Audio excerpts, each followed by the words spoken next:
What are you drinking? Water? Little pre-workout, and we're live, Hey, guys. We're thank you for tuning in to Now That's Debatable. We're um we're streaming at an unusual time today. We usually do Tuesdays at 6 or 7 ish, but we're got some international guests. David, man, thanks for joining me, man. you're welcome. I think you saw this page on a episode of Be Good's podcast on Ichabod. Correct. Huge Okay. fan of but yep. Yeah, and I guess you were saying that we had some misunderstandings about morality. Ooh, that sounds pedantic. I mean, it's like, uh, I love, let me crack open the Red Bull super quick. Okay. It's late here for me. So, yeah, do you want me to to start how we got here or to just directly answer the Well, one? I guess um from when I was reading like your email, you seem to associate my position with what's his name, Sam. Sam Harris, Yeah, Sam. Matt Yeah, Sam Dillon. Harris, and so I am moderately familiar with his positions, but mine's a little different. I know there are some key differences. Okay, full But, disclosure, I literally watched one video and that's like the last with the clunky donkey. Sorry, and mhm. also, of course, I was introduced to you by you talking to Brady Goodwin about how crazy the last thing was, where he was doubling down on all this crazy stuff. Hold on 1 second. No, my bad, my little girl. It's fine, whatever. Mm, so I have ADD. You got to remind me what I was talking about. So yeah, um, so a similar thing I noticed with you, Brady, and the atheist experiences where there's a certain methodology or strategy Hmm. where I was like, you guys can improve on that. I swear I'm not trying to sound pedantic, but um, and that's like a flaw in his book, even though the rest is absolutely superb, like really good. And I was like in the comment section, like I was in Brady's comment section in the beginning. I was very aggressive at first because I was like first trying to Hmm. deconstruct, and, and I was like, okay, they're onto something. That's a good point. I It's a good guess argument. show Sorry, me where did we get morality wrong? you want to dive right into it? Yeah, let's dive right into it. All right. So, um, I think you guys talk and about it like that's a fact of the matter, and it's emotionally charged. Like, oh, X is really wrong, and um, if you do X, you're blameworthy, and you're a piece of. Can I curse? I don't want to curse, but like, Yeah, man. Yeah, I don't care. I'm just like, you're like not a good person if you do X, right? So that seems to assume um, a moral realist position. Do you understand what that means? Yep, I'm a moral realist. Really? I am. You believe state affairs have moral properties and there are moral sentences that can be true or false? Yes, by the way that I define morality. Yeah, Dang. yeah. That's a yeah. I was wondering if we were judging my moral system based off of the few things that I said on. Hold on 1 second. It's all right. Hey, I said y'all come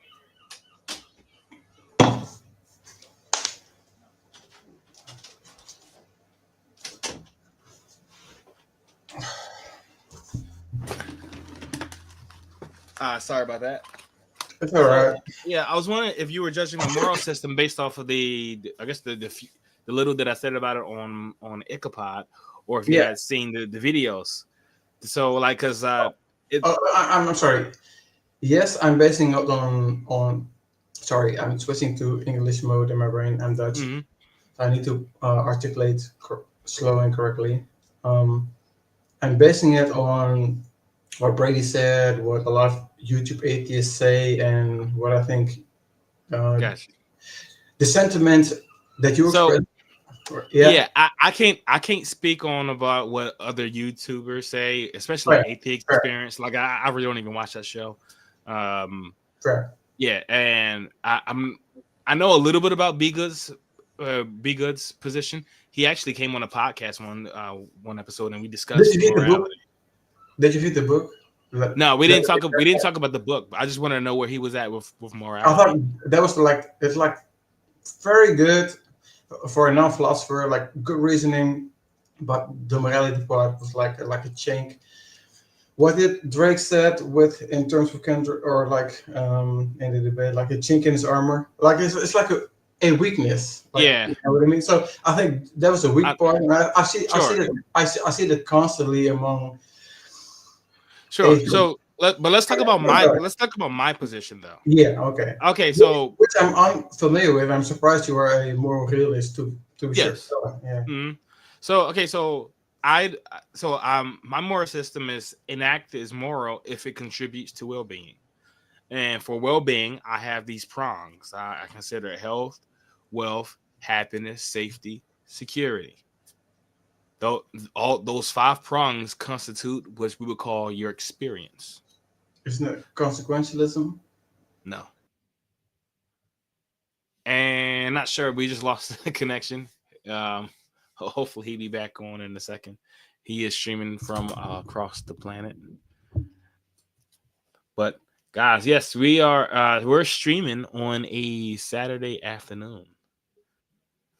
He says, what about autonomy? So yes, Phantom, autonomy is a part of it. Whoa. That's I'm freedom. sorry, I was booted out for some reason.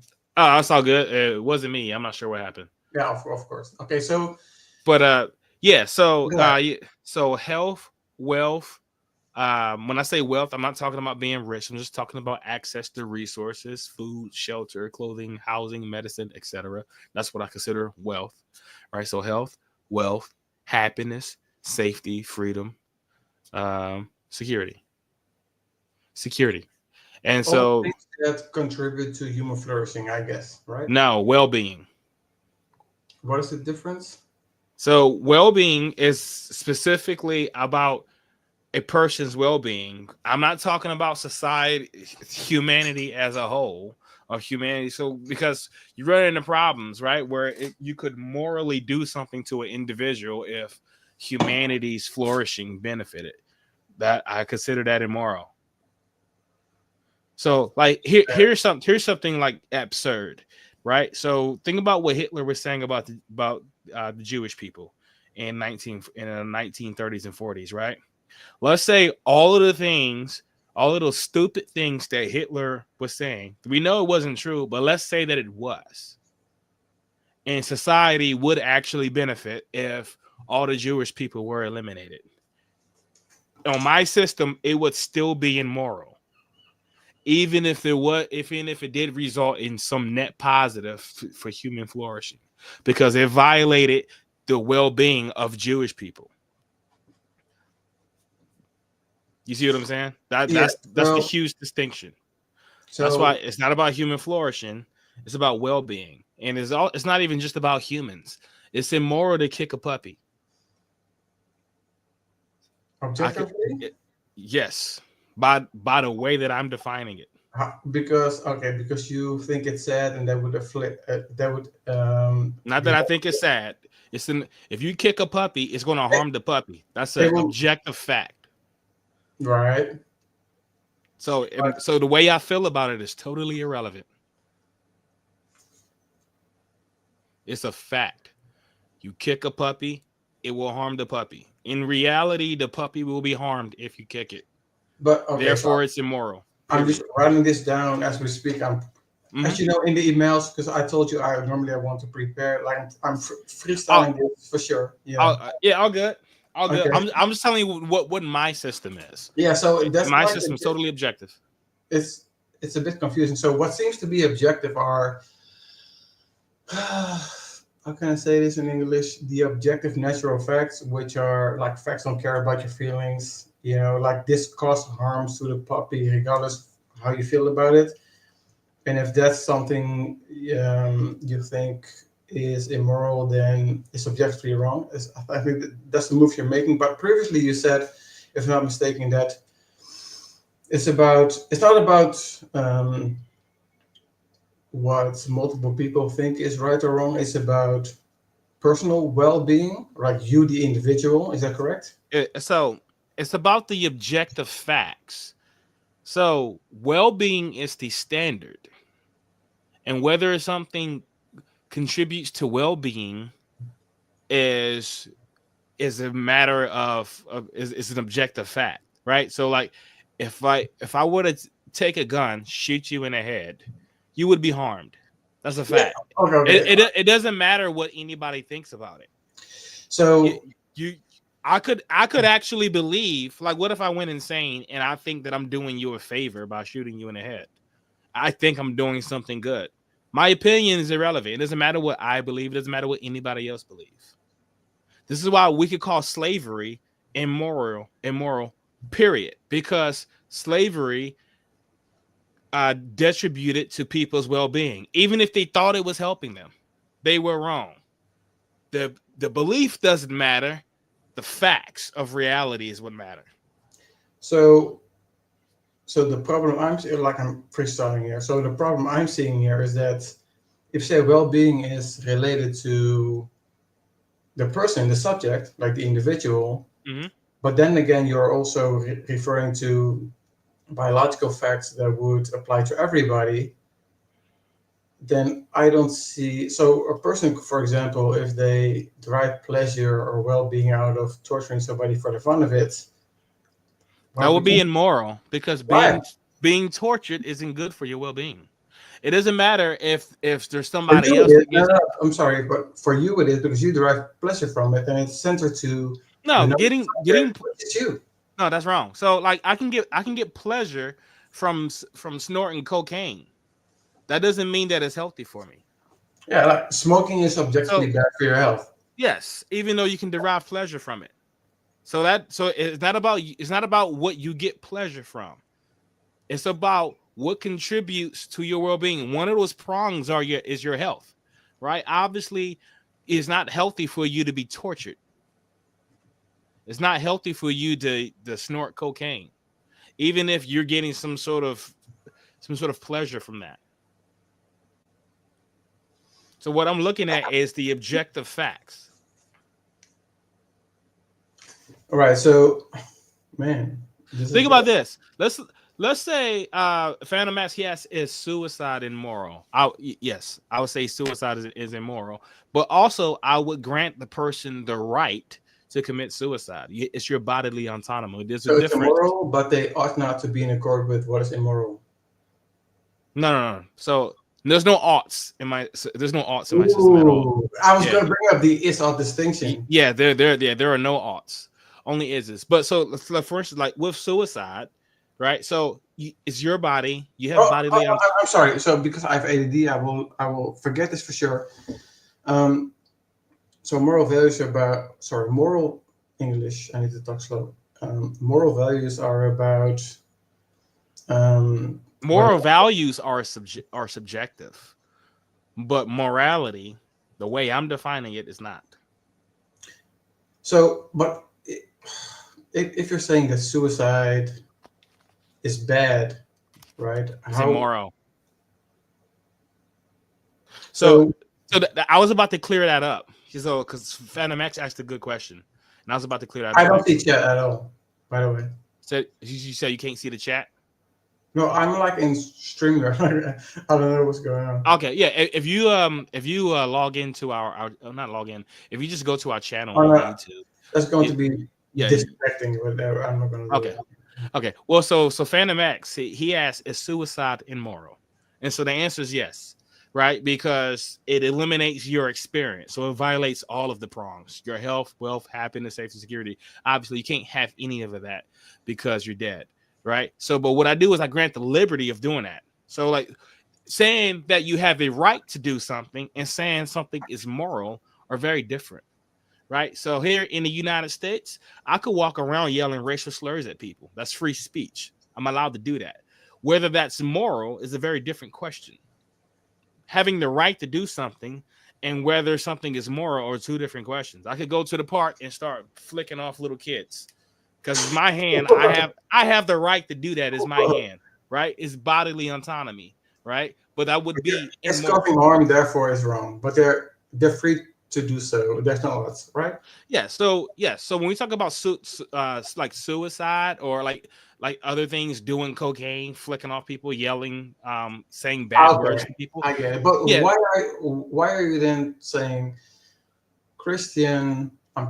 Again putting for the audience. I'm deconstructing some stuff. I'm putting on my apologies hat. So Hmm. why why are you then saying that? So okay, so you're not saying that the Christian ought to do X, Y, Z. You're just saying if you're doing X, Y, Z, it is just immoral. Yes, it's immoral. Yeah, so like that. One famous example I use a lot. We had this minister come on the show, and we were talking about God killing people, and I talked about God's flood, and he was like, you're just a tiny little human. God is way up here. Who are you to say what God should and shouldn't do? And I clarified by saying I wasn't saying what God should and shouldn't do. I'm just saying the moral status of what God did. It is a fact that what God did was immoral. I'm not claiming that God shouldn't have done it. Your oughts are going to be determined by your values. If you care about humanity, if you care about people, then flooding the earth is not a thing you should do. If you don't care about those people, maybe you haven't like you don't care, then sure, go. I guess you can go ahead and flood the earth. Your values. It's a very different. Saying something is immoral is a very different question from asking should you care about being moral. So If you don't value morality, then your oughts are going to look different. But the man, things you do will still be immoral. Perhaps you don't value humanity, and so you want to go around murdering people. Right? If you want so to make the world a bad place, then that's what you ought to do, but it would still be immoral. so what if a person were to ask why should I be in accord with your definition of morality? Well, he doesn't have to. He can disagree. He can say morality is whatever the mind of God wants. We've had people do that. The the, the issue is I've that you not run seen into any a content of yours, by the way, for the that record. again. So I've not seen any content of yours except for Okay. the Okay. Yeah. last video. Like I said, so like a person doesn't have to agree with my definition. We've had people come on and say that morality was whatever conforms to the mind of God. Like the problem like this past Tuesday, we had a guy come on and he couldn't explain why it'd be immoral to rape children.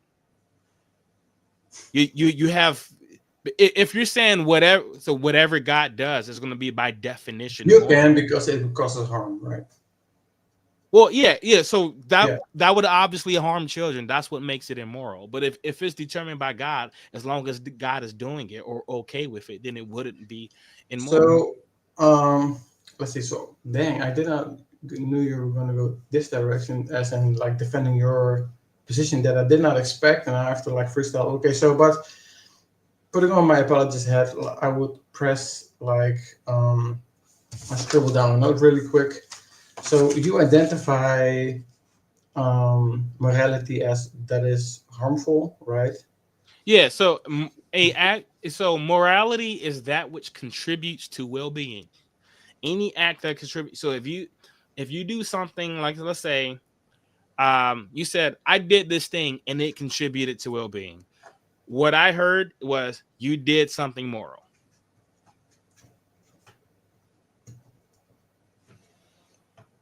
Yes. Right. No. So I'm really just freestyling this one. Wow. Oh my gosh. Okay. yeah. So No. think about those prongs, right? So we talked about health, wealth, happiness, security, freedom, right? So like anything that will contribute to those things, right? And also you can affect one prong and it'll affect others, right? So let's say I steal some money from you, and let's say you were sick. Now you can't afford medicine. So I affected your wealth, but I also affected your health because now you can't afford the medicine, which makes you less happy, right? So that affected your happiness as well. Do you see what I'm saying? So these prongs, like your What? experience is all connected. Well, the classic trope is, why should we be happy? You're going to say there's no should or ought. It's just like my definition of, Yeah, yeah. that's a problem for somebody with aughts. It's not mine. Right. But then, how can I, if we were to debate, how would I flip this? I would flip this on you by saying, I scribbled down some stuff. So if you just randomly identify which is contingent, um, well-being related to biological facts, right? Which are Well, then, then and, but you're already wrong. why? You said it's contingent upon biological facts. That's not necessarily true. No, I'm sorry. Like the framework is like if you want to adjudicate like what is actually harmful or conducive or not conducive to well-being. No, we have this. No. Like if you rape a person, like it causes trauma. Therefore, it's not conducive to well-being. Can I clarify? Because it's not about humanity; it's about sentience. Okay, so if artificial intelligence became sentient, it was able to experience, right? Its ontology is not based in biology. Kind of worms. Well, okay, but if an AI was able to experience, you now have moral obligations to it. Like, for instance, at minimum, to not detribute to its well-being. So let's say AI became sentient. I started injecting malicious code in it. There's no biology involved here. Dang, it's still immoral. But it's like about sentience. Like, look. I think you are well informed enough to know that if we were going to talk about stuff like substance dualism and does AI pass the Turing test and does it have second order how do you say it in English, second order beliefs or qualia or consciousness, then we can talk about this stuff. But like I think that's a rabbit hole I don't want to go. So I didn't say AI was sentient. I said if it became sentient. I'm a computer scientist. I do not believe AI is sentient. If it became sentient, then morality would apply to it. And also, Nitty, to answer your question, there wasn't an ought. I didn't say that you ought not to harm. I know. No, I'm not answering your comment. There's a commenter. Okay. So I didn't say that you ought not to harm a sentient AI. I'm saying that harming a sentient AI would be immoral. Whether you ought to do it is really contingent upon your goal. Let's say the AI started trying to destroy humanity, right? Well, now I'm going to try to harm the AI. It would still be immoral. He said Phantom said obligation. Imperative. Yeah. So you have maybe imperative is a bad word. You know what? When we had go ahead. So normally when we talk about this in the literature and we talk about categorical imperative and hypothetical imperative, in fancy language for subjective and objective, right? I will press you on some stuff. So let's see what would there write down. So right now, based on the stuff you threw at me, I would just press you on the identity of the essence and ontology of moral goodness, right? It seems to be contingent, and there's a clear censor breaker with the theistic position where God is not, and it also seems to be arbitrary, and in the sense that it seems to, how can I say this in English? It seems to boil down to relativism, where something's right and wrong actions are only are related to opinions of people or positions of people, right? So there's no ought. So then, if I were are you talking about my position? Yeah. So on your position, there are no oughts, right? So then I would, if we were to debate, I'm literally freestyling here. If I were to debate, I would just point out the fact that then you couldn't really say that God ought to do X, Y, Z. You say, I don't prefer. I'm not saying God to do X, Y, Z, and then all your rhetoric. So I promise, I'm not trying to be like aggressive or like pedantic, but then the whole speech or the whole attitude of like, you're a piece of ish, right? If you act Yeah. like this, So right? yes, Or like God is I know what you're saying. I know what you're saying. uh, So all so right. like so this is based. So when I talk to human beings, I assume that they care about other people, that they care about well-being, right? So that's why I automatically make that assumption. So that's why, like, if you went around hurting children, I would assume that you care about other people. So I just Yeah. assume So that you adopt the same values because like 99.9% of the population okay. value people's well-being.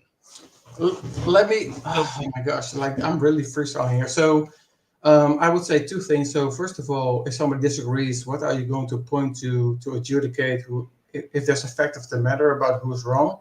And also, you seem to work like a bottom-up thing, and that's like the main problem I have with your strategy. Like, look, I have the apologies head on, right? Like, I could take it off and expose all the weaknesses of the things I'm about to say. But mhm.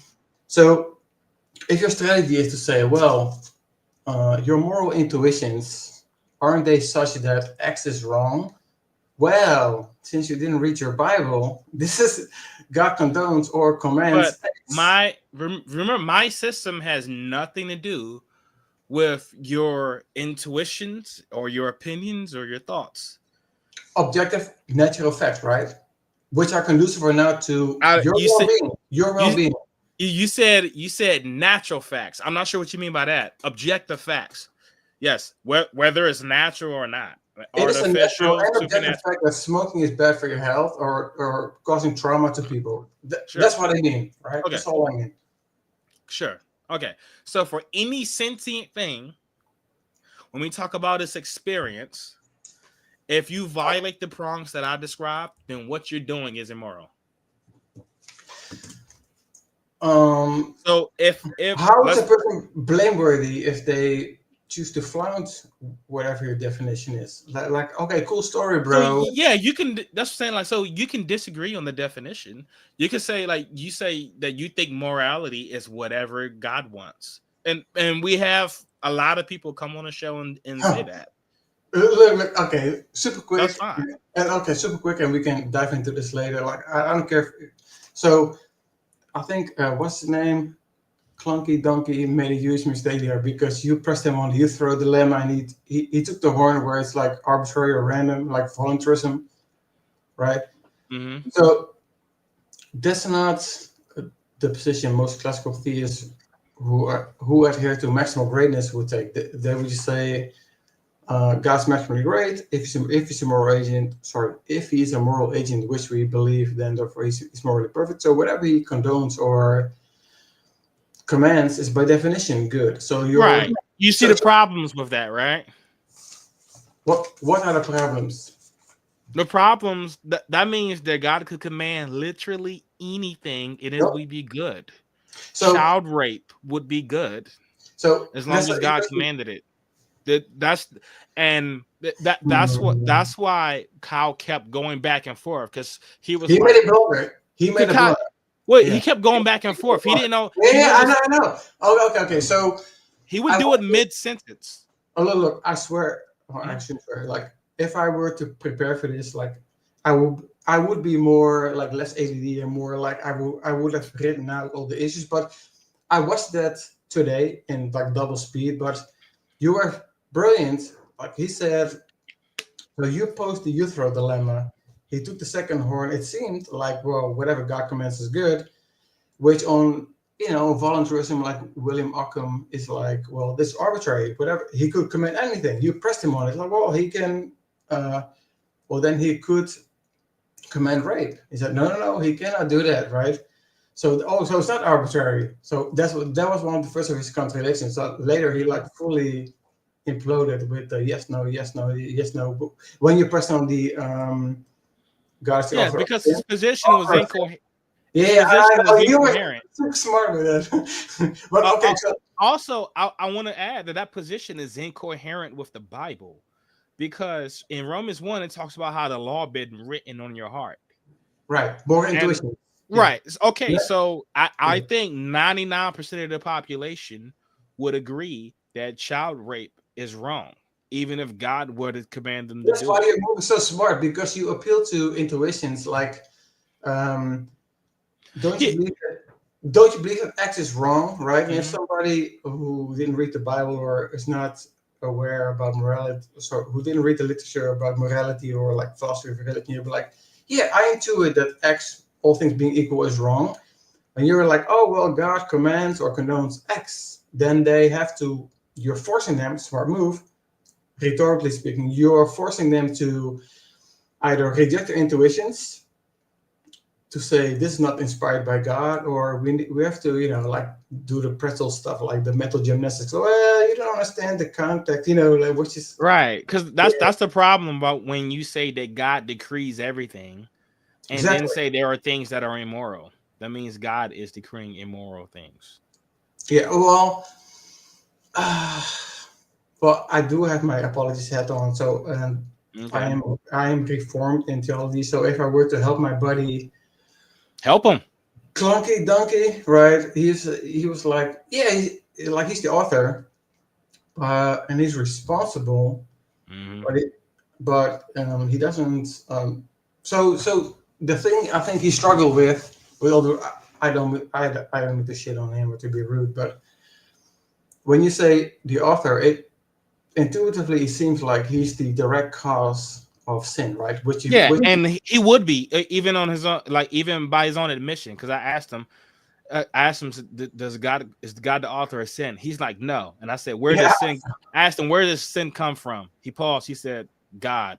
he was directly Well, contradicting that's himself all over the that's what place. it means to It's author so things, crazy. right? Yeah. So Yeah, yeah, but let's not dig too into Kyle too much. We were yeah, talking about like my moral system. yeah. That's what I really want to see, like where the disagreement is. So, you see how I'm kind of contradicting Sam Smith because he thinks that he Sam can. Harris? Yeah, well, I'm sorry. Yeah, Sam Harris. I like Sam Smith. He's one of my biggest one of my I don't favorite know. artists. Oh, you should check him out, man. Singer from the UK, dope. But like, anyway, yeah. So Sam Harris think he solved the is ought problem by appealing to science. He He does doesn't. not. He doesn't. No, Damn. science is only ises. Reality is Yeah. are just ises. Descriptive, not prescriptive. Oughts Yeah. oughts come from values. It's about what goal do you have in mind, Mm. and then Hypothetical normativity. So something is right or wrong, mhm, right? So it is like, how can I say this? Explain this simply. So you have belief and desires. You want to reach a goal. It is only right and wrong in light of that context, right? So there's not like this objective yeah, frame of reference that you have to adhere to. But okay, so I've never heard of this view, right? So you have people like Eric Willenberg that says, yes, there's a moral objectivity. I place it in a Platonic forms. Sam Harris says, I place it in biological facts. So it is objectively wrong, mhm. or like bad for your well-being to smoke, or like to cause harm on people. You're saying I'm defining moral goodness or badness in relationship to what is conducive to well-being. Yes, Yeah, yes. There is a state of affairs in reality that I'm concerned about. yeah. I and that state of Why should we affairs. care? Why should we care? You say no. Oh yeah, yeah, yeah. Yeah. Perhaps you don't. Then why Perhaps are you? I'm sorry to be rude, but why are you whining about God commanding X, Y, Z if there's no odds? If there are no odds. okay. Well, so my value system is I care about people, right? Why should we So care? perhaps you don't. So like So I mean, why is God so wrong? I'm sorry, but I'm gonna swoop in for the kill. I think okay. there's no. So if there's no objective transcendent frame of reference where you can say God is wrong, there's a fact of the matter. No. So Regardless of let opinions. let's be All very specific. right. Let's be very specific with our words. You said right and wrong. I want to say let's say moral and immoral. Now You are correct Go ahead. because right and wrong assumes an art, and good and bad is just is. Let's is say yeah. moral and You're immoral. correct. You are correct. You are correct. Yeah. Yeah. Mhm. So okay, so when God does something, let's say when God floods the earth, I can say it is objectively the case that it's immoral By your lights, by your view. by the definition that I'm giving. It Yeah. is But objectively immoral. if they say, The when okay, I use that word, I'm talking about an act that it contributes to sentience well-being. So it's just an objective fact that it's immoral to flood the entire earth. Perhaps the Bible God does not care about being moral. okay, It well, doesn't seem like he does. sentient well-being seems like a subset of like speciesism. Why Mhm. should we care about that? And It's not speciesism, it's sentience. Whatever is alive conscious can experience. So it's not about okay, human, it's not about things on earth. Can we take a break and there's some comments I wanted to get to. sure, go ahead, go ahead. Yeah, so Nitty he says when you aren't forced into inerrancy, you can embrace Bible passages that say God brings good and evil, recognizing that the verse isn't trying to be univocal with the rest of the Bible. So the problem by not embracing inerrancy is that what parts of the Bible are true and which parts aren't. So like you're gonna have to pick. You're me I right don't. now, or No, like no, in no, no. general? I'm just addressing the comment. Oh, Yeah, like the most if you're going to be a Christian, the most consistent position is to embrace inerrancy. It's just that it comes with other issues. He says, Phantom. He says, but my values are isis. Yeah, it is a fact that you have a value, but when a value, when I'm talking about a value, I'm talking about a goal and whether or not decisions you make are more or less conducive to that goal. So yes, it's a fact that you have a value. Perhaps you value hurting people. I would say that your value is something that is immoral. So but so yes, it is a fact that you have a value, but I wouldn't say that your value is a fact. Joseph Jackson, he says, do you believe your moral system is perfect or the best from what you know so far? I don't, not sure if it's perfect. I spend a lot of time arguing with my co-host off camera about stuff, and he's pointed out some problems. which All right, I go ahead. That's enough all comments right. for now. So, Mhm. am I allowed to speak right now? Yeah, go ahead. Yeah, Okay. I wasn't Yeah. saying you can't speak. You can Oh, comment on the comments as well. There was just some that was addressed. I That's had cannot see them. I'm a okay. complete boomer anyway. So if I were your buddy facade, like for an atheist, I would say, well, relativism is something is right or wrong actions are relative to people's opinions, and it is your opinion or value judgment that um, whatever is conducive to well-being is Mm-hmm. morally good, which is contingent, could be different, right? So therefore, if there cannot be adjudication about the matter, there cannot be effect of the matter, right? Wrong. You're going to So make the move like the fact of the matter is the biological fact. no, you said there can't be adjudication of the matter, then you couldn't determine whether it's moral. Is that where you were going? So adjudication, as in you, you, so you feel, so your position is that whatever is, so you have, how can I say this in English? You have defined moral or immoral in relationship to well-being, Mm-hmm. right?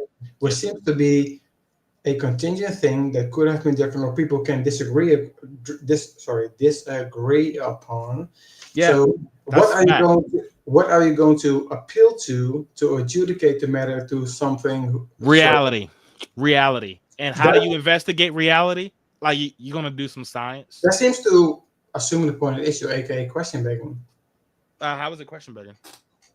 because you assume that X is the criterion for what is moral goodness. Somebody could disagree, and you could not point to anything else but something that No, already. so okay, so all right, so think about my moral system is entirely ontological.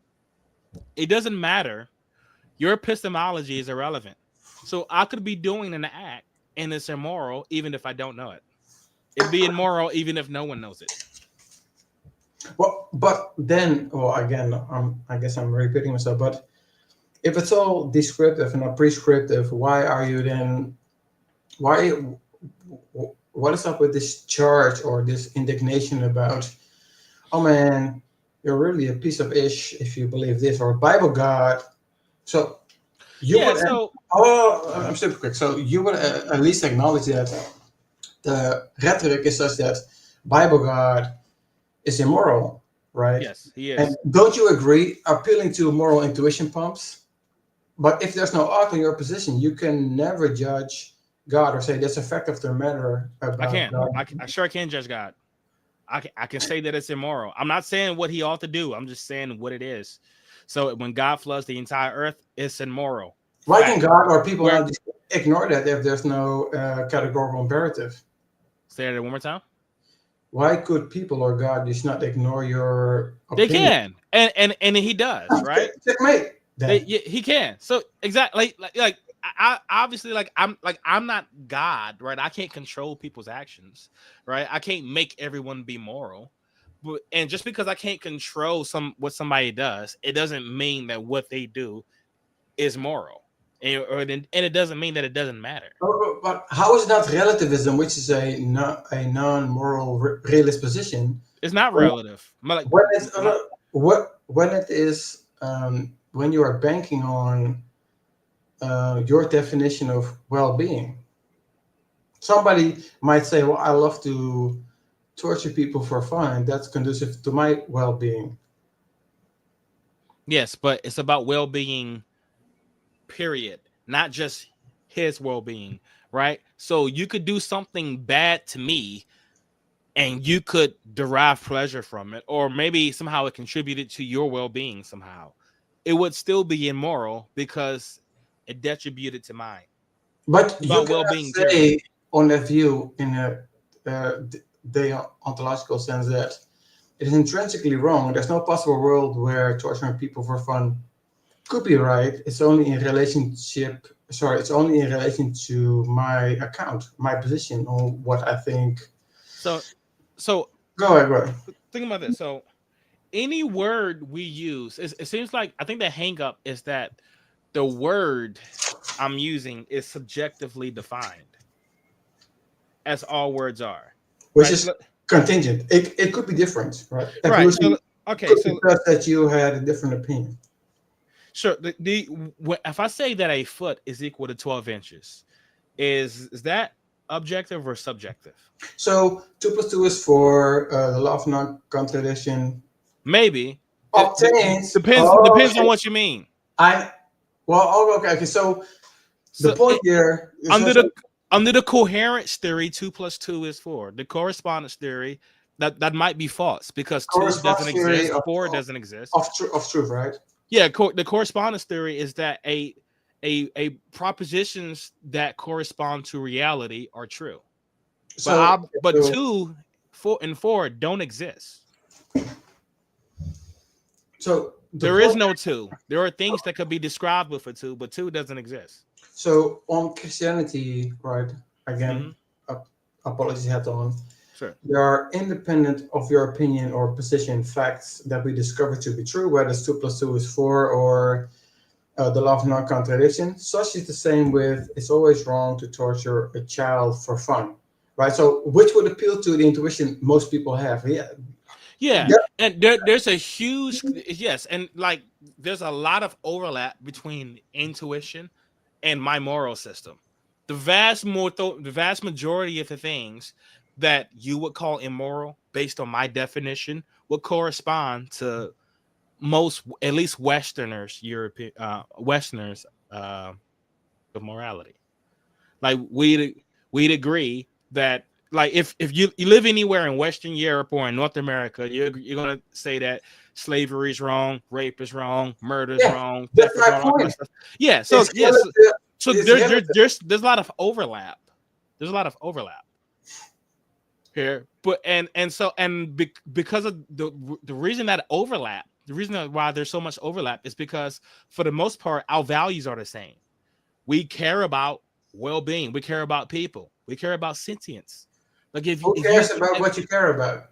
yes, right. If you see a video, like you and I obviously disagree on morality, but if we see a video of someone strangling a puppy, we're both going to call that immoral because our So, values are okay, because of our so this values are similar. this is catering to your method or strategy where you say, I think this is wrong and it makes sense on my view of well-being. Don't you have the same intuition pump? And then you point to something in the Bible like, oh, so you and I agree that X is wrong. X is condoned or condoned. How do you say it in English? Condoned or commanded in Scripture. So you have to revise your. So you have to reject Scripture or explain how we are. I don't use the scripture like not in my You argument guys do all unless the time with genocide and slavery. well yes, I mean if they're bringing it so if you're a Christian and then you go around saying that it's evil to commit genocide, well that's a contradiction because you Correct. worship a being who committed genocide. So like that's what I'm going to be asking. But they could be mistaken and then be. Oh, okay. So okay, so I want to say this super quick, and then you can. I don't care if this is like two. I'm here all night.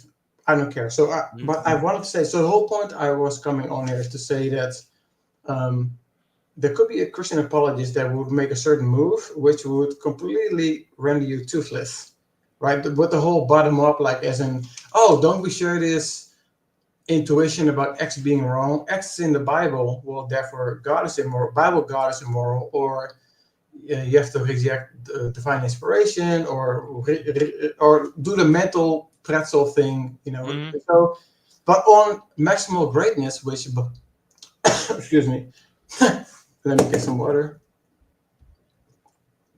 Which most Christians adhere to, right? Or like the most Christians you run into would adhere to maximal greatness. They would say God, by definition, is maximally great, which comes from, I think, Anselm, the highest conceivable being. So if there were anything greater, then that will be God. So if God exists, he's maximally great. So if he's a moral agent, he's morally perfect. So whatever he commands or condones is by definition a priori analytic identity, justified or moral, right? And if you then raise up and say, well, on my account, this is not moral. Who cares? Like so the point is that on your account, I think there are a lot of issues, but if you want to do how do you say it in English, internal critique, right?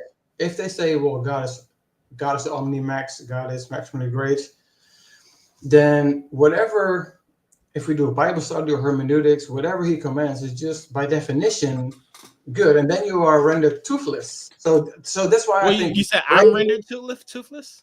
Yeah, so you, Brady, and everybody who says that God. No, but so then now we could point out contradictions, or you can just you could just sound like a monster, like by who? like Kyle did. So Okay. you can run. So like remember the first time that I had him on, right? This is the episode that me and B Good was critiquing together. That's why because he was biting on the bullet. He was biting on the bullet. You're right. Like, is this crazy? Like right. So like reductio ad absurdum. I want to talk about the problem. I want to talk the problem. So he was saying go ahead. that anything that God says is moral. Period. Well, he said like conformance to its nature, whatever. But pretty much whatever God wants, that's going to be the moral. That's taking the second horn, and that's a huge problem, which he shouldn't have done. But okay. Right. Okay. Right. So the problem is by that logic, God couldn't morally command the rape of children. Right. He effed up there. Yeah. And he said, so he was like, oh snap, that's like the worst thing I could think of. That's why I always go there. Okay. Because like there's nobody that's gonna say that's okay, right? And so even though he like a week prior has said you could in certain instances rape your wife, but I knew he wouldn't say this will be okay. So that's why I went straight there. And so he ran into a problem with this moral system that you point out that Christians hold on to, right? You're going to have to either say that raping children is morally okay, which they're not going to say, or they're going to have to point out a contradiction. You're going to say there's something immoral about this, even if God commands it. If you double down on the blunder he made, like on William Occam's voluntarism, then yeah, it's arbitrary. Whatever God commands is by That's what I'm definition saying. good. So atheists aren't going to be toothless because they're either going to run into contradictions or sound like monsters. Yeah, but I mean, like, which not was very everybody easy to is do with the Christian God. like clunky donkey and be like yes, no, like A and not A. Like, of course. Well, You know yeah, what I mean? and yes. So you could sound like a monster. You can run into a contradiction, or you could become incoherent. Okay. Which is what he did. If you say sound like a monster, that is a slick move, which I hate that William Lane Craig often does in his debates. Like, you're appealing to the intuition of the audience, right? But if you're saying, so I think this is morally reprehensible, don't you think so too? It doesn't make that effect of the matter. So no, it doesn't. And so here's the. I'm not saying you ought not to sound like a monster. Like if they're okay, if a person wants to come on a podcast and then therefore not a moral realist position. If a person wants to come on a podcast and I asked them, can God morally command the rape of children? If they said yes, I would say, okay. You have a coherent position. It is disgusting, but by your life. Yeah, I would have, yes. That would be the end of that point. I'd probably move on. Yeah, but I mean, I think it's rhetorically a strong move because most people would intuit. I cannot fathom of a world where torturing somebody for fun or raping would ever be. Let me ask you, what's wrong with raping someone? Dang, that's a switch. Okay, apology head on. Raping somebody is not just wrong because it's an imposition on their free will. It's wrong because you're violating the image. So you're violating So first of all, you're out of accord with God's nature, and you're violating. Can I cut you off for a second? Because you already appealed to my moral system of well-being. You said it's not just wrong because it's a violation of their, or it's an imposition on their free will, right? Mm-hmm. That's one of my prongs. I said freedom, right? So, so you're appealing to mine. Super quick. I must ask it. Do you believe in libertarian free will? No. Ooh, okay. I will say that for that. Go ahead. No, I'm a determinist. Like compatibilist, hard determinist, or like compatibilist? So, okay, I don't believe in any free will. I think free will premonition, free will is an incoherent concept. I know when what they mean when they say it. They're talking about catalytic influence over yourself and your environment, but it is incoherent. Okay, it is logically impossible. Super quick. Okay. Super quick. I don't want to this is of course a red herring, like a side topic. I don't want to change your train of thought. Like, go with what you were gonna say because I have some stuff still I want to say. Relative to what? About what a Christian apologist could say. Oh, by the way, if you later want to say why am I deconstructing and why am I putting on the apologist hat and all that stuff, that's for are you still a Christian? Yes. Okay, so don't put on an apologist hat. I want to know why David thinks rape is wrong.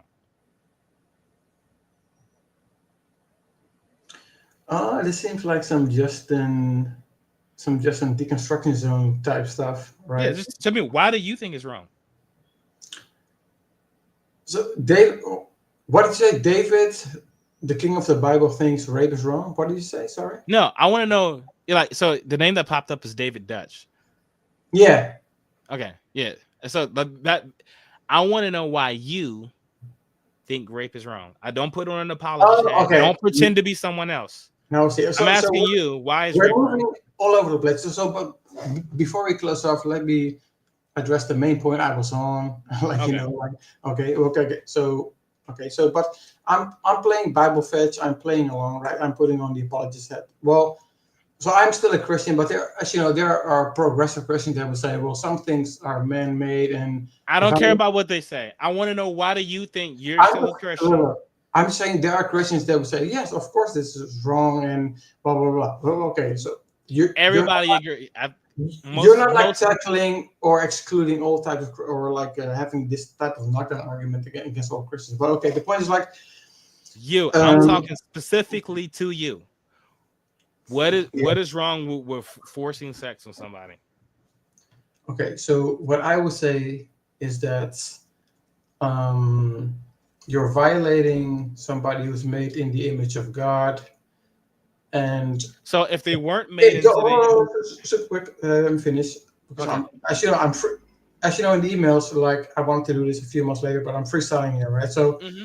so I would say you're treating somebody who's made in the image of God with disrespect. Not only is it causing harm, but it goes against commands that flow from God's nature, which is by definition the standard of what is morally good. Okay, so That's let's what I would say say. let's say you have Hat off. okay, let's say you have someone who's not made in the image of God. Can you rape them? By rape, you mean having? Forcible sex. Are we talking you?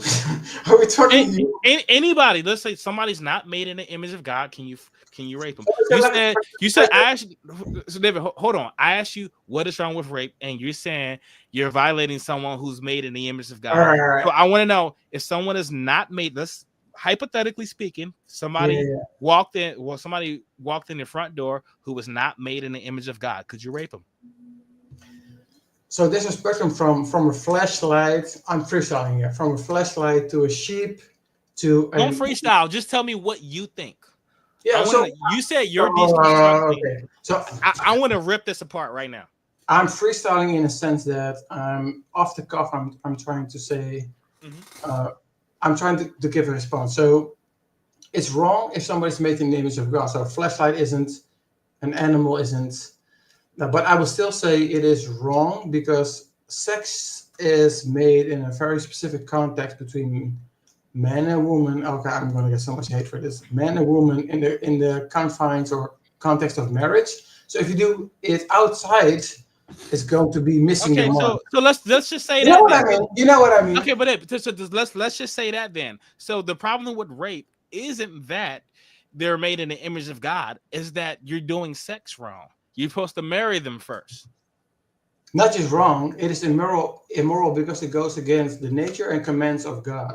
But okay. And I'm sorry. And in addition, of course, it causes harm, which is okay. I don't see anywhere, and shalom. You know, I don't see anywhere in the Bible where rape is forbidden.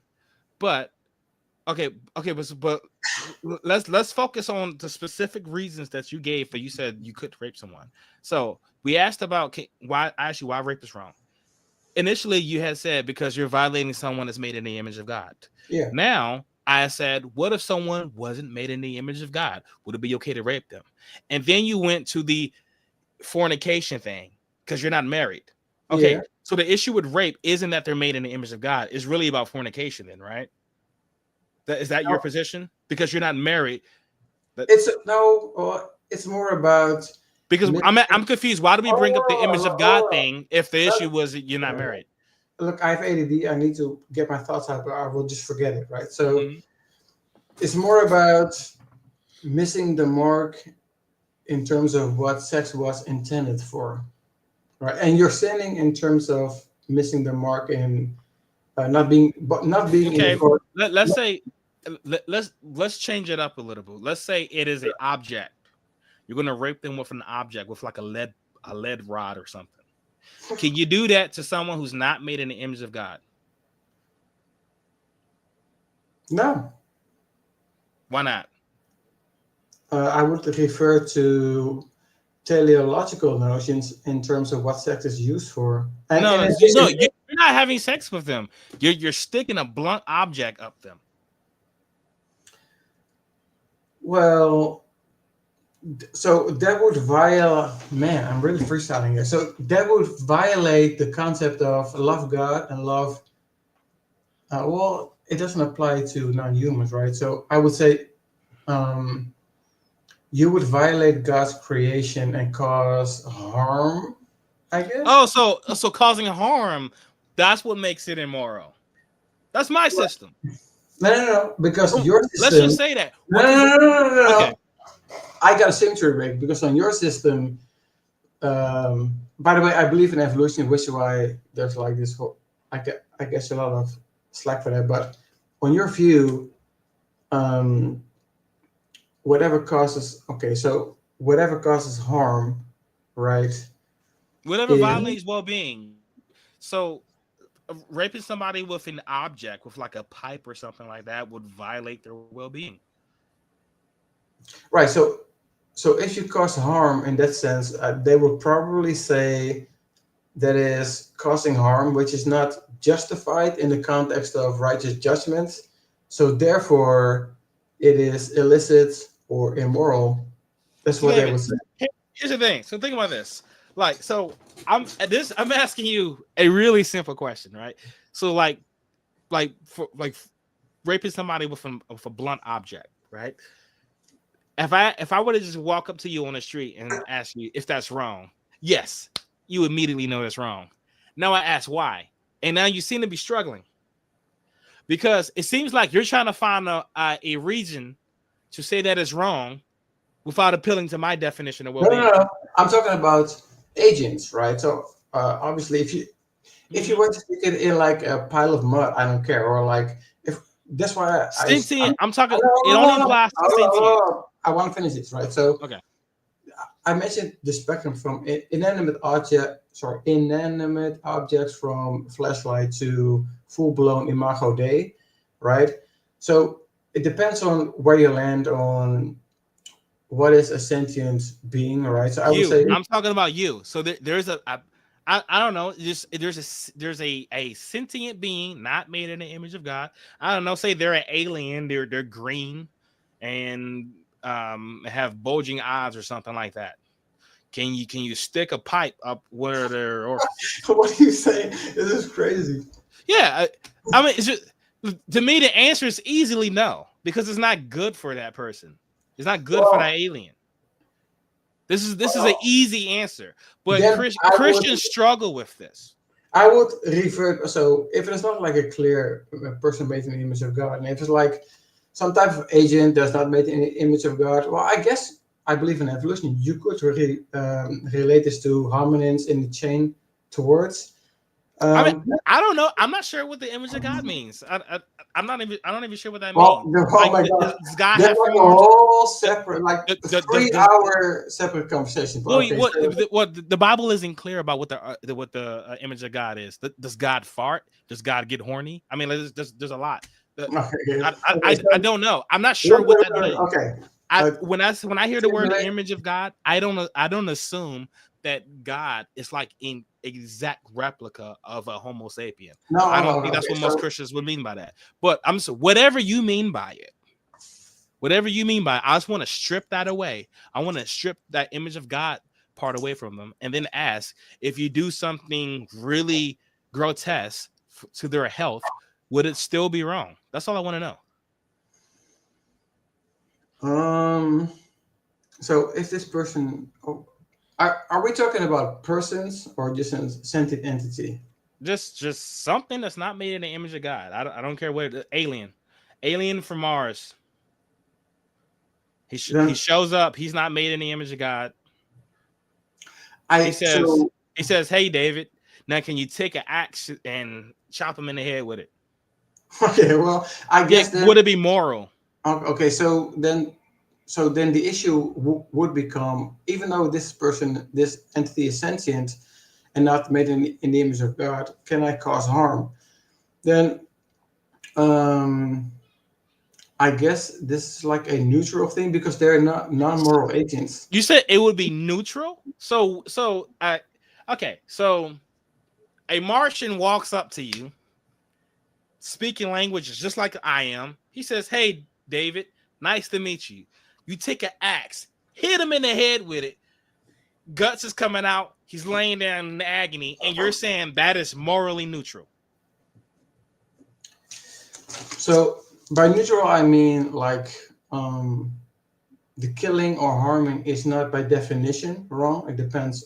Here we go with the policy. So it's like it depends on the context, right? So you have lawful or unlawful causing of harm. So if it is in the context of divine judgment, where it's like related to desert, they get what is So coming to so them. not so Or not so I'm not talking about divine judgment. He walks up he walks up to you on the street. You see him. He's an alien. He's not made in the image of God. Can you bust him in the head with an axe and well, it be moral? then okay. So if I were, then I would say, is this in line This with? should be an easy question, David. This is the why No, no, Christian no, morality no, sucks. no, no. You asked Because me. this should be such an easy question. You no, it's easy in terms Okay. of intuition poems, but you asked me to put on the apologist hat and justify it. No, So I don't want the apologist hat. I want you. I want to know what you believe. You say you're still a Christian. well, You so still you still hold to this Christian moral system. I want to know what you think. well, I would say prima facie, intuitively, that would be wrong, and I would, in addition, then Why would it be wrong? supplement. No, no, Why would no, it be? no. Okay, so I would, in addition, well, that's just like a self-representing, self-evident intuition, right? So, but then I could on Christianity, you could supplement it by saying it is wrong if it is missing the mark of God's purpose of creation. So if I just randomly go about causing harm, it seems intuitively I would be missing the mark. If it's not like retributive justice or So like, okay, hold on. That's but important, do right? you understand Now what I you mean? said Though? no. Okay, now you made a teleological argument here. You said it Right. doesn't align with God's purpose of creation, right? So harming. So if you just went arbitrarily harming creatures, this will go contrary to God's purpose. So what if God did not? What if God's purpose was to change? What God's purpose was Oh, I see. some vessels are made for Okay, I dishonor. see. Can you I, now I go see. I see. around? Okay, okay, okay. Tribule. So that's like a smart move because this is a similar move you made with Clunky Donkey, where you Yeah. said, okay, so it's like if it's Yes, you know what I I'm mean? going It's here. like, You said you're deconstructing Christian. I'm trying to deconstruct it right now. I want okay, to get so rid of this is that's not gonna. nonsense. I want to I, expose it. I assume that's not going to work right now. But okay, okay. Mhm. So um, on the view I have currently, I wouldn't take that second horn. It's not like voluntarism or arbitrarily whatever God commands is good. So his commands flow. That's like So Robert Adams. with Super quick. I want to okay, finish the thought. It's like Robert Adams, which William Lane Craig borrows from. So whatever God commands flows from his nature, which is a transcendent, objective, unchanging frame of reference, right? mhm. So that's what I would appeal to. So if I am missing the mark, I would by definition not be in accord with his nature and his Mm. command, which is, unlike Gotcha. you, Now, a so fixed now, transcendent frame of reference. So that's why you lose, and well, and the Christian, I guess, is consistent. okay, now, so I ask you, what if God's nature allowed for things like arbitrarily killing aliens, hitting them in the head with an axe? Right. So Would it just to then be play good? along. Oh, okay. So just to Would play along. anything because but yes, would anything be good if it aligned with God's nature? Okay. So the move here, like we didn't even talk about the move I would make or a lot of apologists would make. I just want to know what you think. Oh, Okay. so hold up, super quick. We're getting to this, right? So they would say, if God's maximally great, whatever He commands condones is by definition good, right? So if you say, so you pin down that what's his name, Cal? I won't say donkey or whatever the whole time. What's his name, Cal? Yeah. Don't even bring up Kyle. Yeah. I'm No, talking. no, no. Kyle's not on the Uh, show anymore. He'll be back in June. But I want to talk to you. okay, okay. So I'm bringing him. I need to talk slower. I am bringing him up because you're making a similar move where. Yes, because you're making a similar mistake. No, I'm not because It's identical. I will show how. I will show how. Okay. Right. So I'm not saying whatever God commands is good, making it arbitrary. God, something is good because these commands flow from His transcendent fixed nature, right? So if we were to figure out if something is in accord or out of accord with it, that would define if something is moral or immoral. If you say if I randomly X an alien who is sentient, I would have to ask also, is this in line or not with God's nature and commands? Yeah. So which is fully consistent. So we're already on this. We're on the same page here. I understand. All I right. understand your position here. That like if asking an alien would be bad because it doesn't align with God's nature. So, but I'm asking you a more metaphysical question. If Are you saying that whatever aligns with God's nature is by definition moral? Yeah. So Are you saying yes? okay. So you can ask questions about details, and we can go about this very in depth and technical. But are you familiar? It's a simple question. So just think about like the one of those I don't know what they call them, the Venn diagrams, right? I know what you're saying. Look, Okay. and look, it's like I have a lot of all the literature and all the positions are like popping in my mind, like a framework. And I'm saying, you say, is this your position? I'm saying, I want to explain yes and why, because I'm not sure if you're aware of the supposed resurfacing of the Euthyphro dilemma in terms of are these great making properties because God has them, or does God have these properties because they're great making properties? Which Kuhn responded to what? Yeah, I'm just want to know what your position is. But Well, everybody here, I will explain the line. Okay. So as you know, my subscribers are very well versed in philosophy. Trust me, you do not have to describe that to them. I love it. So they will be aware of the Euthyphro dilemma, Kuhn's objections against William Lane Craig, who's borrowing from Robert Adams, right, where it's a modified divine command theory, where he would reposit the horn as in, okay, well, are these properties good because God has them, or does God have them because they're good? And William Austin wrote a paper called what Euthyphro should have said, and basically, you can ask a question later, but he basically is saying, well, if God's maximally great, whatever properties he has are by definition great making properties. So if he's a moral agent, he's by definition perfect. So all of your examples in the scripture will just completely fall flat because whatever he commands or suggests is by definition morally justified. Right. That's the move I will make. Look.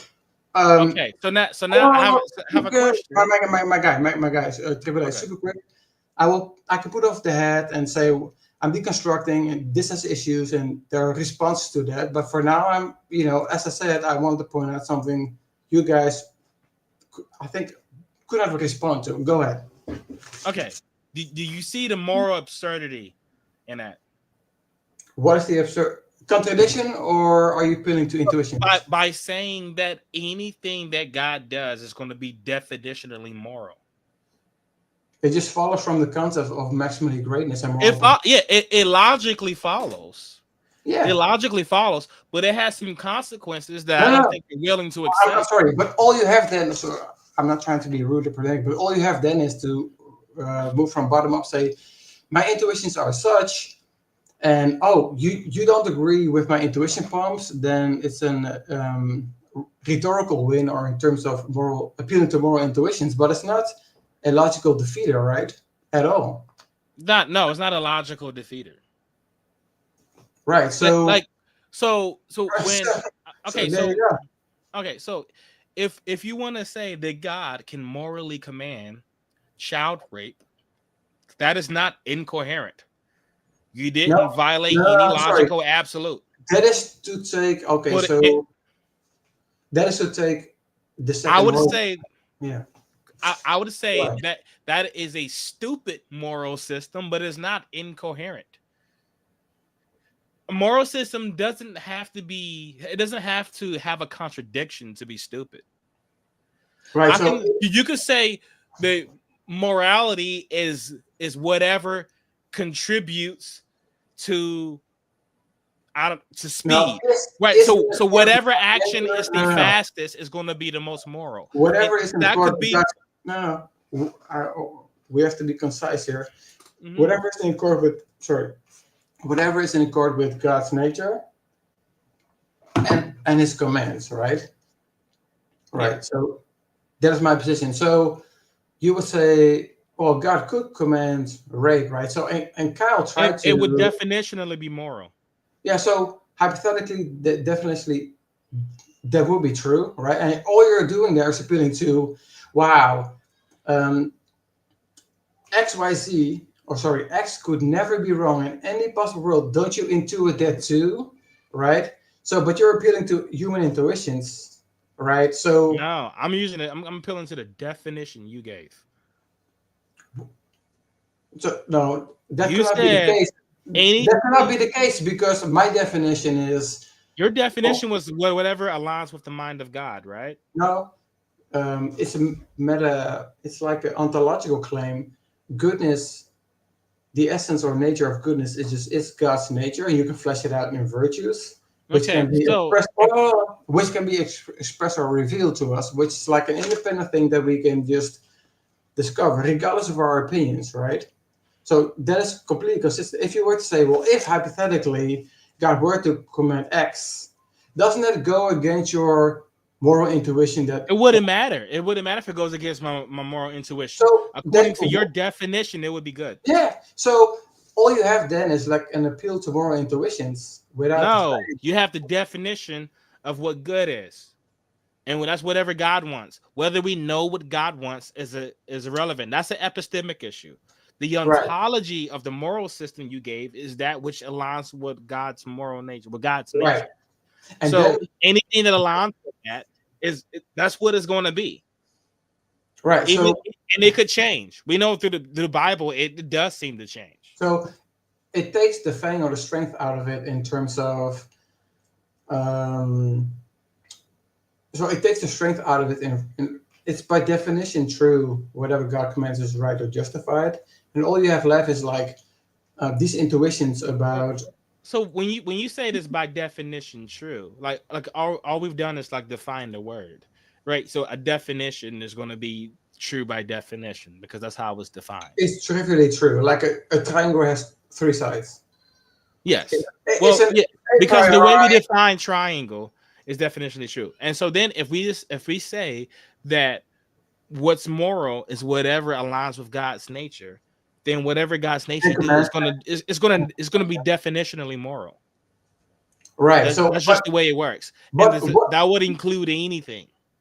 what you're doing then is to say, um, if this were the case, then if God were to command X, right, it would be morally justified, and then you're appealing to the intuition people have. Well, obviously, this is not morally good, but that's relativism and not a meta ethical or realist position. Yeah, and so yeah, I agree. Your position isn't relative. To say that whatever God wants is moral, that's not moral relativism. Is very consistent. There is no contradiction. I agree. So, But that's not the problem that I'm having. Because now you can say anything that happens, think of the worst thing that could happen. As long as God is okay with it, then it's good. The Holocaust, slavery, child rape, whatever. It is all good.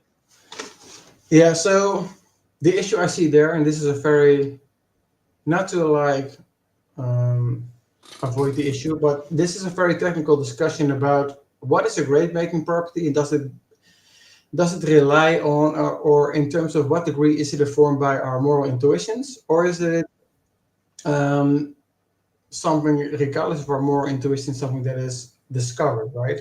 So I think there's definitely apologies head off. There's definitely some weaknesses where you say so. I want to say so many things. So if Christianity is true, Mhm. then if we are made after God's image, we have this moral blueprint. Our moral intuition should, normally speaking, be truth tracking about what is right and wrong. But so that is bottom up, starting with the knowing subject, perspective, and intuitions, which could be properly basic or self-evidently true.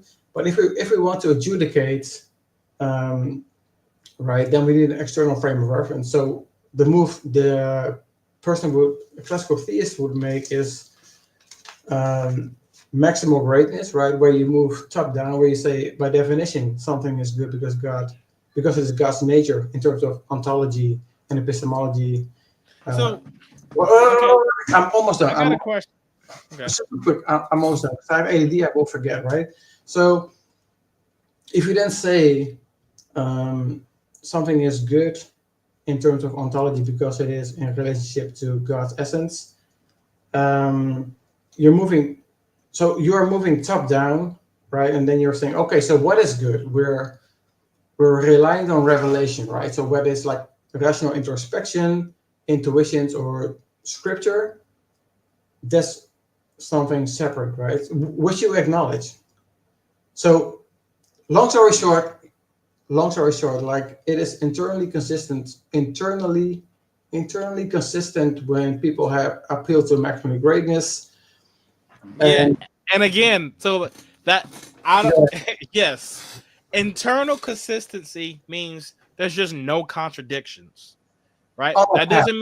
doesn't mean the model is true, nor does it mean the model is good or useful or anything else. But it means you Like like cannot like attack it. internal consistency. I mean, that's the bare minimum. Like if you don't have internal consistency, then your model is incoherent. You No, don't no, even have a oh, model, okay. right? This is key, right? It is not only internally consistent. It also explains and maps out um, if so. If our cognitive faculties are truth apt and our moral intuitions are truth apt because we have the moral blueprint because we're created of God, Mhm. we can actually assess or try to figure out or discover what is objectively true. But that's like, as you said very well, which a lot of people do not understand, the epistemology ontology gap. So not only is it consistent, but it also is very much in line with the intuitions that we do have that torturing a child for fun is, So oh my some, God, I'm going to land the plane. mhm. It's morally child is objectively wrong in every possible world, and in your world, it's contingent. It could be evolved different, or people can have different opinions, which is, I think, a knockdown argument for your view. No, that's not my position. Torturing a child would never be moral, whether it's for fun or not. The for fun part is irrelevant. Torturing a child would never be. Like torture is by definition like Because it goes against detri- yeah, well-being. yes, it goes against the well being. That's Do you what know what? torture Do you would know be what? about. Okay, I'm going to be. I swear I do not mean to be pedantic, but do you understand the difference between hypothetical normativity, instrumental normativity, and categorical normativity? Not I didn't know what that middle one you just said was. Instrumental normativity is where you can have an objective frame of reference. Like if you want to play chess, right? Then there are just these. It's an institution, something made up. But if you want to play chess, there are these objective rules. You don't have to play chess, Hmm. but if you want to play chess, you have to abide by these rules. Otherwise, you're playing Smash or whatever, right? So you have this objective frame of reference, which is contingent. That Could have sounds like a hypothetical imperative. Then you list three things. right, right. You You are said so hypothetical, categorical. There was a third one. my That, guy. You that are so correct, but okay. some people so that is true, it is hypothetical, but it renders a external categorical frame of reference, which you try to do with your well-being and based on biological facts. If it's just pure relativism based on feelings and emotions, you don't have that, right? So both your view and both Christianity have this uh, objective frame of reference. Like X is just the case, whether you like it or not, well-being in your case. So the symmetry breaker is going to be on Christianity. This is like a Platonic form, like a fixed, transcendent, unchanging fact of the matter that can adjudicate things. And on your view, it is contingent. Could have been different. It's up. You know what I mean? When you So say that contingent, you mean it's based on some other it fact? could like natural laws could be different or Yeah. are So more. yeah, yes. So it is contingent Super in quick. that sense, right? So Like for instance, giving a baby battery acid to drink is going to be immoral because it violates that baby's health. right. However, if the baby's physiology was different and battery acid was nourishing to it, then it would then be moral. Well, okay, so now we're circling back into that. A Christian apologist would just simply say, "Cool story, bro. Descriptive, not prescriptive." Then, if there's no prescriptions, if there's no odds, why should God ought to do different, or why So, are you judging God? This is going so to, now, let me be very specific about what I was saying. So when I yeah, said there sure. was no odds, I was saying my system has no odds. That doesn't mean that there are no odds. That odds don't exist, right? So if you have a value, and everyone does, there are going to be odds. So the assumption is In that relation, sorry, in relationship to the beliefs and desires of the knowing subject, not like an external thing, which uh, could be, which yeah. is So contingent. And if, sorry, and if somebody disagrees, it's of equal weight, and it is of equal weight, and nobody could adjudicate who has. There's no fact of the matter about who has the right or wrong.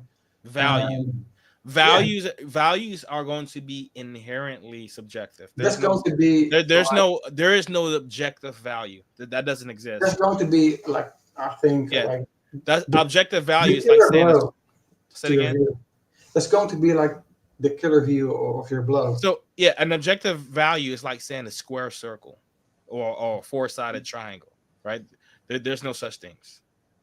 No, that's like this an analytical a priori identity. Is it No, true? so a value is about what you find important. It's about what matters to you. So a So that's value, going to be subjective. Period. yeah, I agree. So a value judgment is by definition in relationship to belief and perception and desires of the knowing subject, right? Yeah, for sure. Also, we are So going. so that Oh, that's no, no, so no. when I said I wanted to Super say quick, my guy. Super quick, like been drinking Red Bull and I need a bathroom break. Is that okay? okay, that's fine. I'll be right back. I I can do got this you. all night. I can do this all night. All Okay. right, all good. Yeah, I got you. I'll be here. How can I mute myself? By the way. Um, let's see if Okay. I might be able to do it. All right. Yeah. So I guess taking a bathroom break. Hey, what up? What up, Facade? Um, so yeah, we're here. We're discussing morality, and David Dutch is a deconstructing Christian, and it seems like that he sees the problems with saying that morality is whatever aligns with God's nature. But for some reason, it sounds like he's still holding on to that system. I don't know why. I mean, even in like one of our recent videos where we discussed morality, he was pointing out some of the problems that I guess he was saying. He was pointing out the flawed reasoning that our guests had, and he's using those exact arguments from what you can tell. He's back. What's going on, David? Can you hear me? Yeah, I'm back. Okay. Yeah, I wanted to say that. So with Is that the sorry? It's getting darker. Let me. I don't wear glasses, but it's like for screen light. okay. And by the way, if I'm in trouble, I'll just actually I'll do this. I'll do this. Go so ahead, sorry. so what I was gonna say was that so when I said there are no alts, I was speaking about my system. My system doesn't have an alt. So if like chopping you and slapping you in the head with a bat, right? There is no alts with my system. It's just saying hitting your head with a bat is immoral. That's it. It violates your health, therefore it's immoral. That is it. And it doesn't go any further about what you ought or ought not to do. So what you ought or ought not to do is going to be contingent upon what you value. If you do not value being moral, then I guess we're stuck. I say, hey, that thing's immoral. You say you don't care. Oh, okay. Well, I can't make you care about it. That's really the end of the conversation, then, isn't it? Well, it's not the end. Oh man, I didn't expect to have the apology hat on because I wanted to also. I don't want you to put the apologist hat on. I want you to put your hat on. I just Right. want you to be So you. Don't okay. mimic what you think somebody else So, will say. so then it would we can do it some other time, or it would make sense to say, well, I used to believe this black and white richest thing.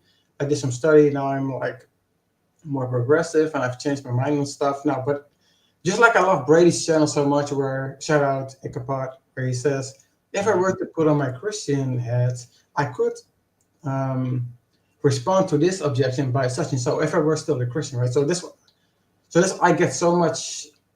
But you're still a Christian though, right? Because Yeah, yeah, because Brady's an atheist.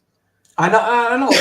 So there are like as you know, there's a spectrum of very rigid, literal Christians to like progressive, right? So I'm changing my point of views, and I'm very grateful to his channel and stuff. So like gradually, I started out very aggressive in the comment section, and I was like, okay, you make a good point here and there. So it's like,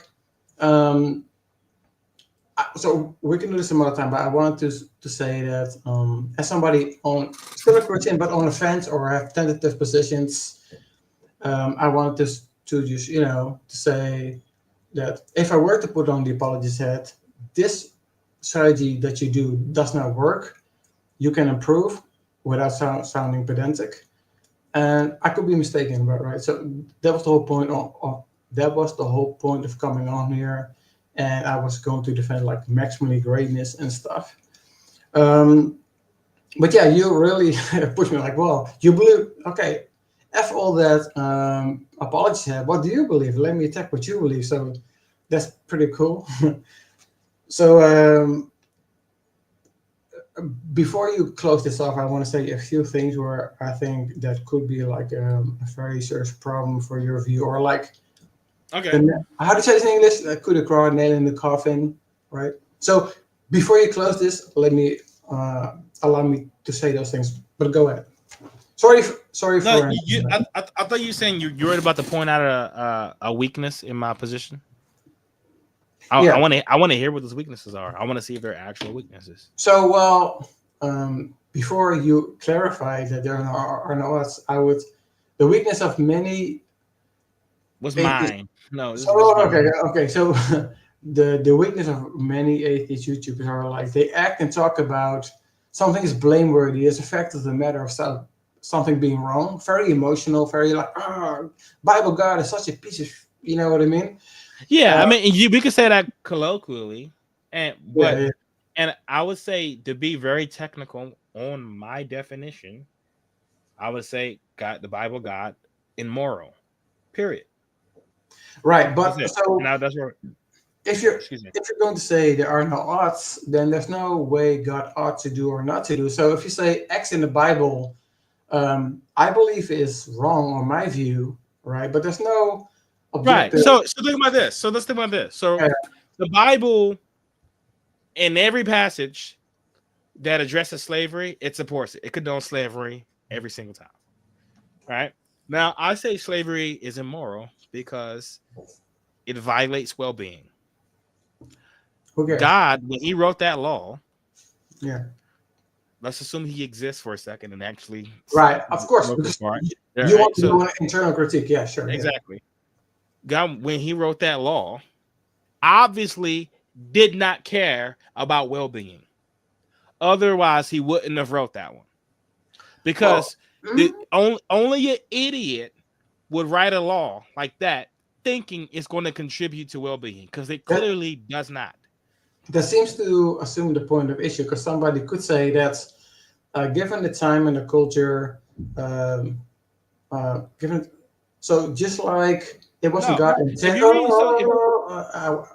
Sorry, if I will forget if I do not get it out right. So just like it wasn't intended to be people would divorce, but because of the weakness of heart, God allowed certain circumstances for them to be divorced in the same sense, like God would, condescend and say, "Well, you can have servants, but you have to treat them nice. Or remember how you guys were also slaves in Egypt." And so the problem is that doesn't work, not for the Bible.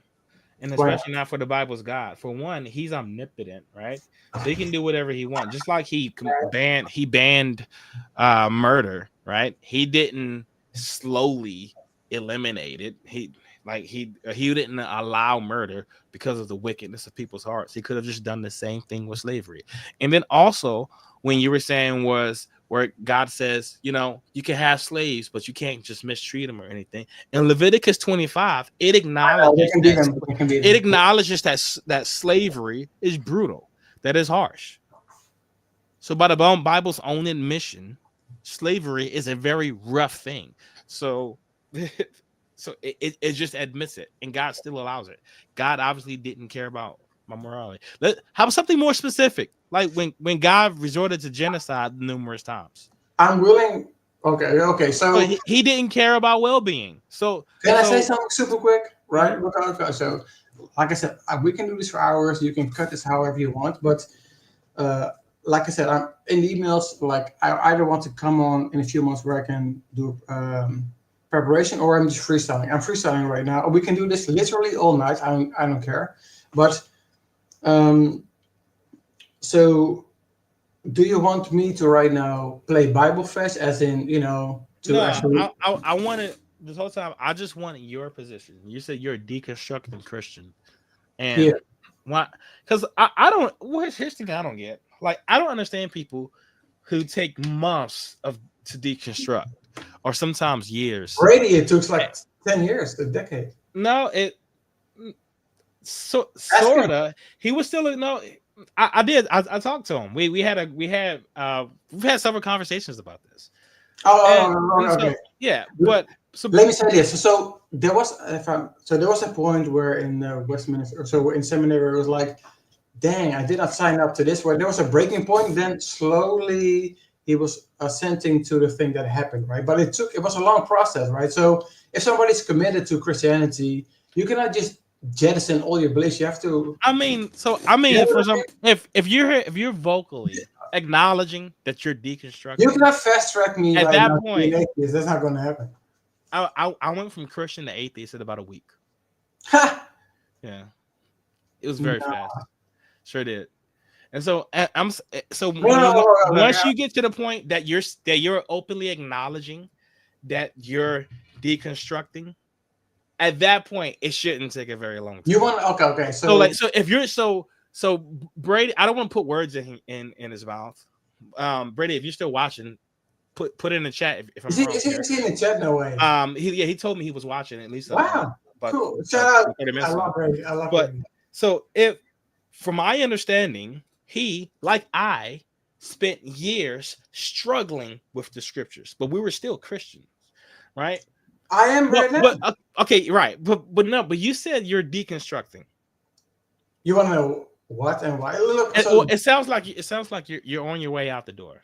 Phantom X says my deconversion took minutes. So okay. So somebody in the chat said they deconverted let me in a just matter of minutes. let me say this, right? So Okay. it is true that in the debate circles or reform circles I'm in, as soon as so you can ask me later why. So when I put up the hat, you can ask me why am I deconstructing and what topics caused me to do so. I'll be very blunt and honest, right? If I take off the hat, right? And I got a lot of troubles, or like, I don't want to say assault, but like flag in the reformed Discord or communities that I'm in for accepting evolution, doubting eternal conscious punishment is just, or So let's talk about evolution for a second, because dude, that's actually if you watch Be Good's content, you know I know. that's Look, actually one of the I read issues. the book. There was such a strong argument. Okay, you're Okay. right. Can I say something super quick? What do I'm you sorry. do with I'm that? super excited. I'm super excited. Can I say something super quick? I'm sorry. So 2 years ago, a Dutch, I'll try to be as quick as I can. A Dutch, very famous Christian theologian that I know that preaches at my church wrote a book about evolution and Reformed theology. Is it compatible? Which started my whole journey. Like, is it? I want to go with truth leads, right? Similar at the same time, Brady had his deconversion video, and I was like, okay. And then I read his book, and I was like, okay, the evolution thing plays a huge part in why the unraveling start taking place. With the whole Peter Enns thing, right? So I was like, let me do a deep dive into that. And while I was deep diving into evolution, it is suffering and pain before the fall compatible? And I'm still working on that issue, which explains the bags on the eyes. But where was I? Oh yeah, so So Brady made that a huge point in his book, Let There Be Gaslight. I also started to study that. So I accepted evolution as very likely to be true, since it is induction, not like 100% true. So I was very increasingly sympathetic to the arguments that he made, right? So that's all I want to say in terms of timeline and my road of deconstruction. And I'm willing to talk for hours about how and why, but go ahead. That's all I want to say. Okay, I want to know how you deal with like you said you accept Christianity. Yeah. Okay, so do you believe in like original sin? Oof. William Lane Craig and both Gasper van der Brink Yeah, have. so my understanding of the gospel is that there was no sin, there was no death, any of Yeah. that until Adam bit the fruit. Okay. Do we So, do you do want to do we now like deep dive into a separate evolution issue because no, that's the not main well cause of my deconstruction, by the way. I So just want you to answer that question. Do you believe that? yeah, so I believe after the What fall, was there death before the fall? yes. You look if you embrace evolution, it's just a There, fact. see, so and that's a problem, right? With the Look. gospel. Okay, okay. So I'm willing to set my essay. Like I've been working on this for like a year and a half, almost 2 years. It's a Mhm. huge problem, like pain, death, sickness, suffering, handicaps. If that was to Right. be very Because good, right? And the how can I say this in English? The default position of creation, and how does the intuitive narrative of it was good, then it was bad, but cross, it's fix, yeah, and heaven. That the doesn't make problem sense anymore, right? right, because the problem is that you I'm with see you. I'm with you. okay, so why are you still a Christian? Given all So, that. okay. Long story short, I'm going to quote Billy Craig. There's a difference between knowing it to be true, personal experiences in the witness of the Holy Spirit, and Mhm. showing it to be true. And me working through: is there a theodicy? Can I actually make sense of this? Can I make sense of this logically and biblically? To and be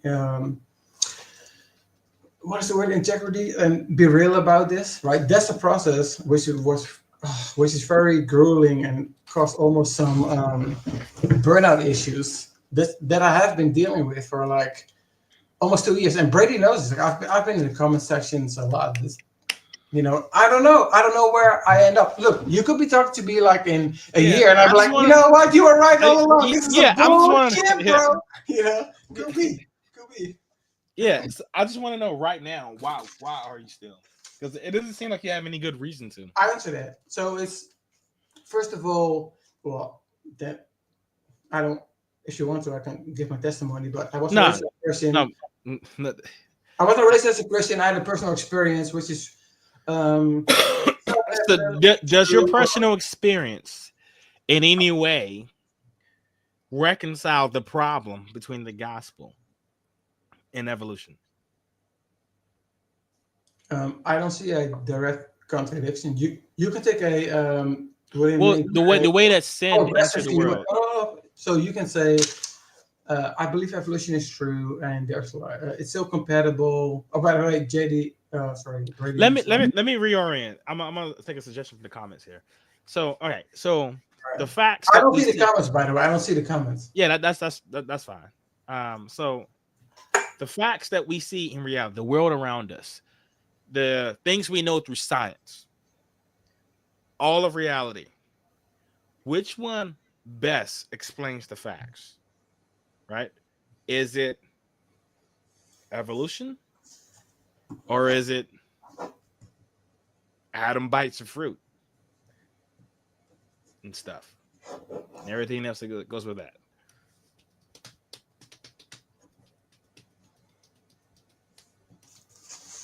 All right. So The facts that we're aware of, which one look, if I gives you were the to best be like a information? jerk, I would be like, "How do you know the external world exists? How do I'm not gonna do the solipsism bullshit, right? But Yeah, no, no, no, no, you don't no, have to. no, I'm no, saying no. the things that we know of, which one's the best This is my answer. This is explanation? my answer, right? Okay. So granted that the external world is real and like there's a fact of the matter about it, and we can ascertain, or we have truth tracking abilities. I'm going to grant all of that for sake of argument. Mm-hmm. It would be, so I disagree with ID, where it's like a scientific enterprise where we can, it's just We're like on a the same science. page. Yeah. Oh, like it's such BS. ID is pseudoscience. I agree. So I Mhm. think like with Billy, sorry, this is disrespectful. With William Lane Craig, I would say it should be a philosophical argument based on induction, which is reasoning to the best explanation on the facts we perceive. So I would say it's more like right now. I could be convinced otherwise. It's more likely that the explanation would be like an intelligent designer than right in terms of the cause of all the things we see. Then it just being like a brute fact of. You, Right. Oh, okay. So do you think that intelligent designer? This question. super quick, because like I think we'll forget this, right? So some how can I say this? Depending on what view you adhere to, they would fully accept evolution, even the mechanism, which I'm skeptical of, like random mutation and all of this stuff. But even if you agree that the age is very old and there's common descent, the explanation of a teleological notion, some program who set this in motion, all this complexity, prima facie makes more sense to me than it just randomly is the case. Okay. Go ahead, sorry. All right. You're very patient with me. Evolution is not random. Neither is the Lambda CDM model, Big Bang, all that kind of stuff. That's definitely not random. But okay, so that intelligent designer, do you think he cares about well-being? Yeah. You think he does? Designing a world like this? So okay, I want to switch it. So most Reformed Christians would say he cares about well-being, but the thing that trumps it is God's glory. Oh, this is going to sound like such a stick. So God gets glory. No. So God the gets glory from rape and all. If God's maximally great, he will instantiate a world that's incorporates nature and desires. It is not about human happiness or flourishing per se, but it is about instantiating things that will bring glory to him, right? So child rape brings glory to God. So, zooming out in a full picture, it does, and I'll explain why on the Reform view, right, on Cal's view, and currently my view. Mm-hmm. If God exists, it does in the end bring glory to God as child rape. No, hold up.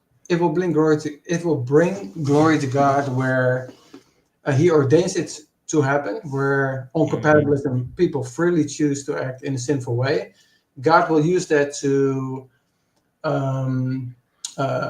instantiate some attributes like divine justice, and they are vessels of wrath needed for such a thing. So that we may not even see, like that nobody even knows about. So right now, there is some little girl who will be kidnapped, will be brutally raped. She will never see her parents. I know what you're doing. It's like an intuition pump. Like, oh, isn't this wrong? No, it's not an intuition. Just let me follow. Just let me go here. She's gonna be brutally raped, never see her parents again, and then she will die alone. Yeah. Right. Okay. On your view, we won't see the justice of that. Not on your view, but on our view, we will. So that's just like a natural fact. So hold on. So that's like an event that. So on your view, that's like an event. It happens, and by your lights, on your definition, that's not conducive to well-being. So it's morally wrong, even though there's no right or wrong way to go about it. On the Christian view, right? They're going to say that they can have the ontological view, right? So that event is objectively evil, right? God does not tempt people to do that or force people to do that, but he decreed it. Ordained it. That's the word you use. He ordained them to commit child rape. You're roboting for me. Okay. Hello? Yeah, I say so. God ordains it. God ordains child rape. Well, okay, so that's like Cal got in trouble with ordain and author of sin. Like that's a very Yeah, niche. don't technical bring thing. up Kyle. Kyle's irrelevant. Kyle's not here. No, Okay, no. we have a scenario. There's two worlds. Yeah. They're okay. They're almost identical, except for one has The girl gets raped. The girl gets raped. one has child rape, the other doesn't. Okay, Yeah. which one brings more glory to God? You're saying the child rape one does.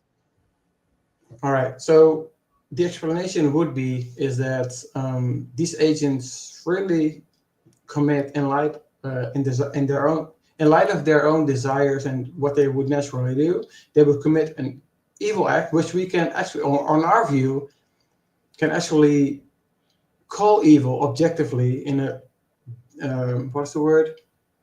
Deontological sense, right? And God allows it, right? For the greater good, well, which would be His glory, right? So we can call that event wrong. You should, if you see it, you should stop it. But God will use that to instantiate His righteous judgment or vessels of wrath. Like, and so now God is omnipotent. He can institute His righteous judgment regardless of whether or not you have child rape.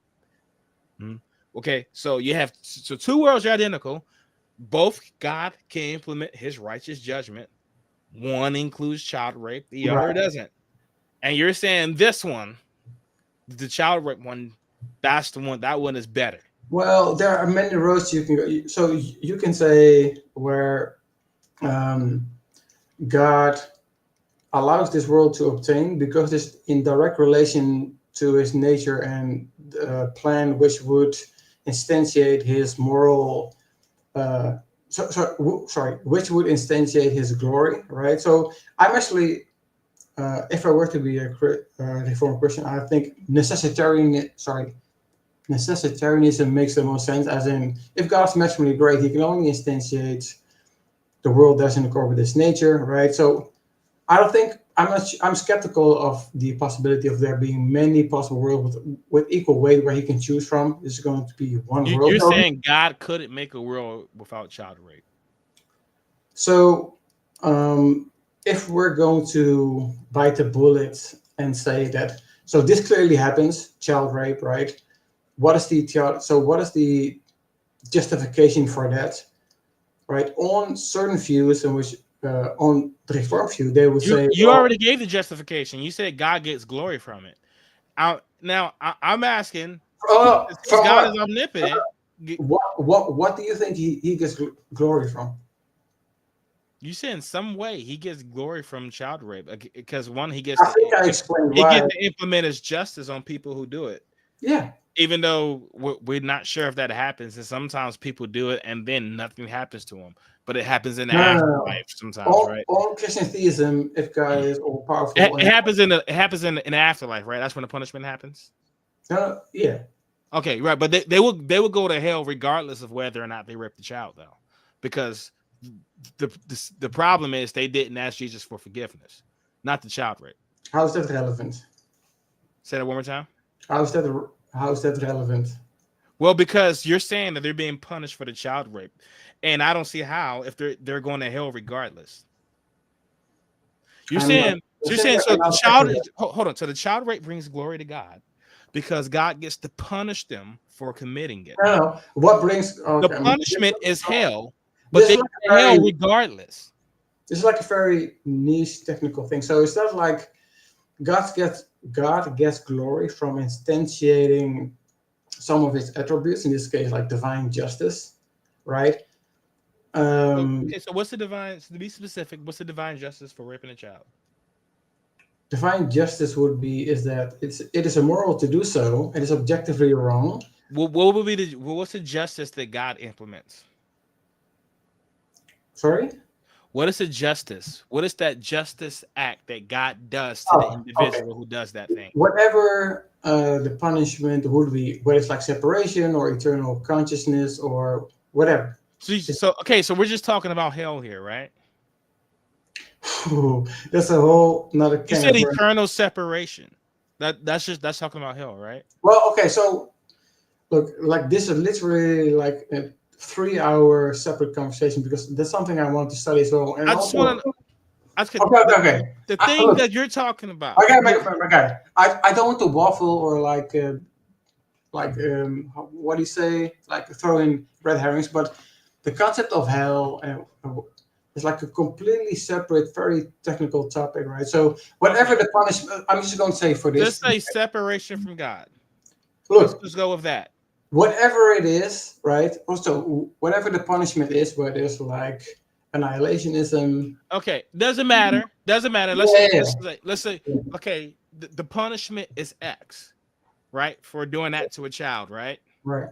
Okay, the problem is in Christianity, the person will go to X regardless of whether he does that to his child. The problem is that you No, didn't accept the gospel. it's not regardless because God will not just send them without performing any evil Let's say act. there's a man, a man. His name is Robert, right? Robert Kelly. He does not. He deserves some punishment. Robert Kelly.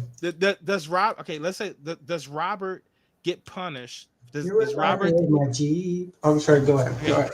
Okay, does Robert go to hell?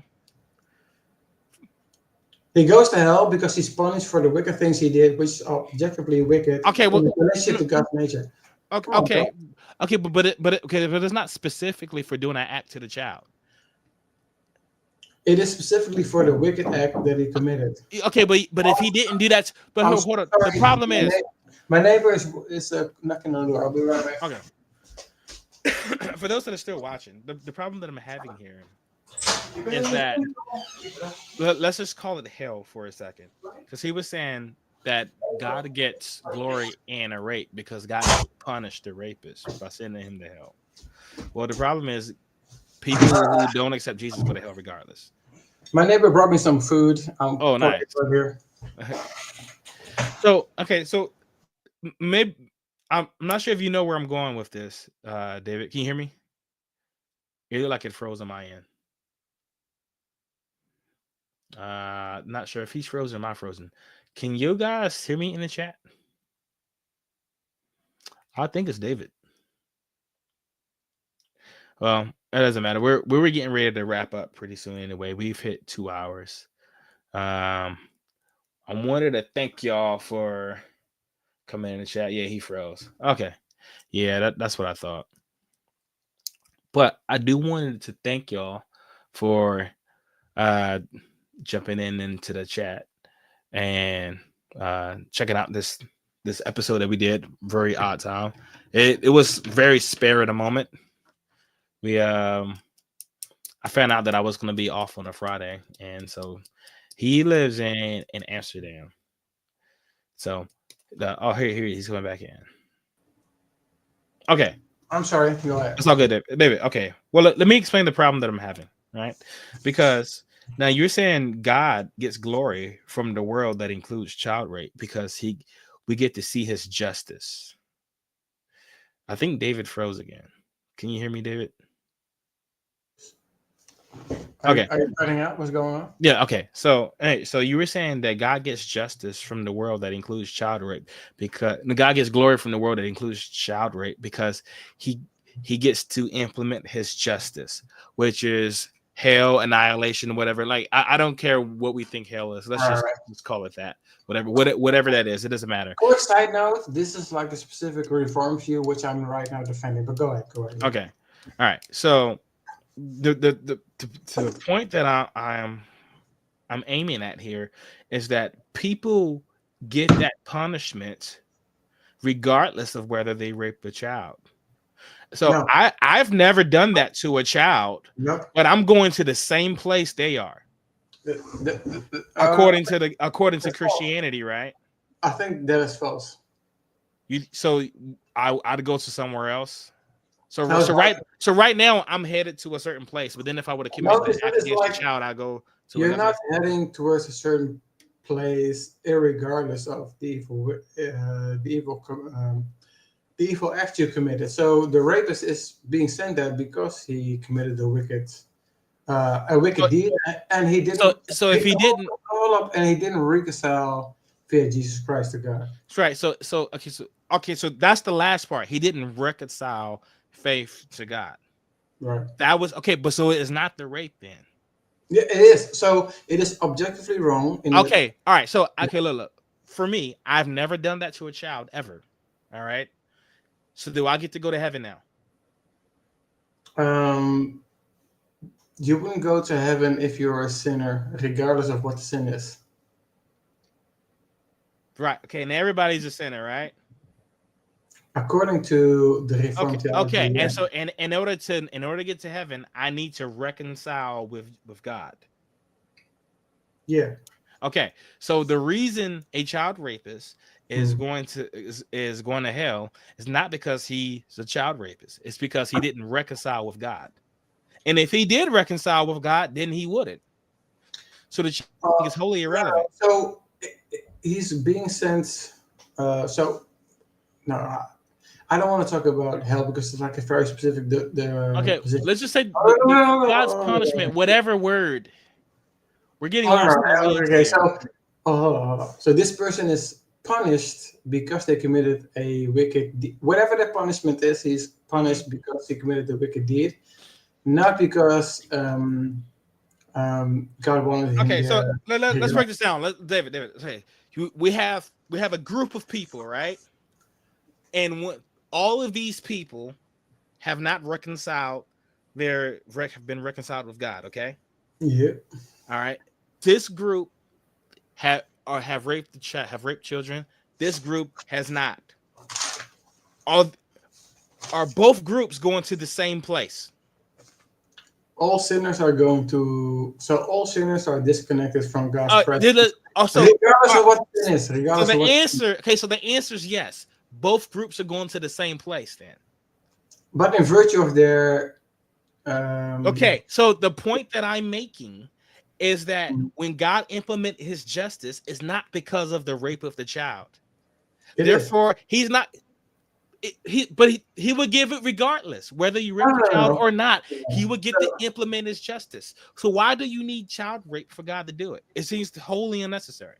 So, if I'm going with this train of thought, so if these are vessels of wrath, they need to be blameworthy, and they need to commit actions that are blameworthy. So these are examples of things that are blameworthy. So everybody who's a sinner and commits blameworthy actions or who's a sinner will miss out on the presence of God. So it's in virtue of. So the punishment is in virtue of not being aligned with God's nature and commands. So that is the just punishment. So, and the people super quick. So the people who are not are still sinners, but they are. That punishment has been paid for by Jesus Christ, as you know, right? So I understand, David. You don't have to give the gospel to me. All I want to know, you have a group of people. Neither of them are Christians. This group are child rapists. This group aren't. Is it? I know. Okay, are they going to the same place? Did they both get God's punishment?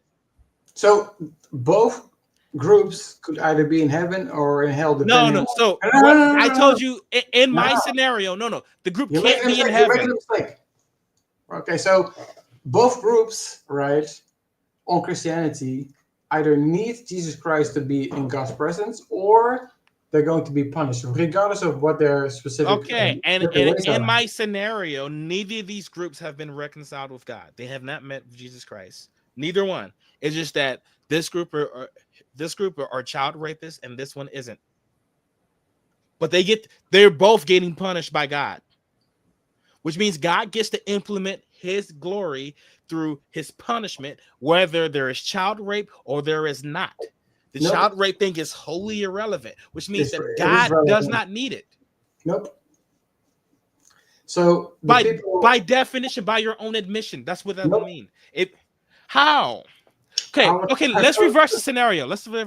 David. Okay, let's say there's a group of people. They are both Christians. Both love God, have been reconciled by the gospel. This group was formerly child rapists. This group isn't. Mm-hmm. Are they both going to heaven? Yes, they're going to heaven. Yes. Okay. So where's God's glory? Where's his punishment? I will explain. Okay. on this view, God's glory is instantiated in the what's the word? Retributive punishment of the wicked acts of that the sinners committed, and the people that committed the same actions and who are going to heaven are the people that the price is paid for. So, So all right. So, okay. One quick thing. First of all, this is why I need my co-host to get back on the show. He asked a great question. Okay. Pretend child where's rape. he at? Where's he at? He decided to take a sabbatical. I'm not sure if it's permanent or temporary. I'm not sure, but he's not on the show. Okay. He's not gonna be back on the show. But okay, but let's pretend child rape doesn't exist at all. Does God still get glory from punishing sinners? By definition, yeah. Whatever that sin might be, by definition, yeah. Okay, so You that know, means you know, okay, hold on. right. So now, Stop. Can you steal my position? Why do you think that is? right? Because it's sin. God gets glory, punished. He gets to show off his power. I suppose I'm not sure, but the reason why it doesn't matter. The point is that God still gets his glory from punishing sinners, whether that sin is child rape or not. Which means that child Yeah. rape is unnecessary. Well, there could be a It's possible totally world. extraneous. So, Which means so God is unnecessarily including child rape. what do you mean? You mean gratuitous? Yes. Right. So they they could say even if it was Not not that. they, you. What do you say to that? All right. So Because your glory argument seems to be falling apart. for me, if I were to double down on the reform view, that's my last position. I would say it is the fact that these things occur, and it is the fact that these things are objectively evil, and that God will punish them, and therefore instantiate his righteous justice and glory. So, in my view, that's perfectly consistent. Now, there could be logically a possible world where people are punished for different crimes, or sorry, different sins. That's fine too. But if you want to press me on, this happens, don't you think that's wrong? And how would God get glory from this? I would say this is So, my example. so David, do you remember the initial question? We're talking about God making the earth, right? And I asked you why he included child rape. And you said I asked you, like, does it seem like the intelligent designer cares about well-being? You said yes. You said because he cares about well-being, but he also cares about other things as well. For instance, his own glory. And then I asked, well, does God get glory from child rape? And you said yes, because he gets to implement his justice, right? Implement his punishment. The problem is that God gets to implement his punishment whether there's child rape or not. That means he does not. He could have created a world without child rape, yet he did. I see you move. So it's like, so God put it there for no damn reason at all. Well, no. He does not. God does not care about well-being. It is God does not not care about damn reason or like gratuitous. Because there could be different sins, right? There's a possible world where God can instantiate his justice by different sins, but it's like, given the fact that we are here and this occurs, right? What's your justification for it happening, right? So, but you're saying it could have happened in a different way, which making this gratuitous.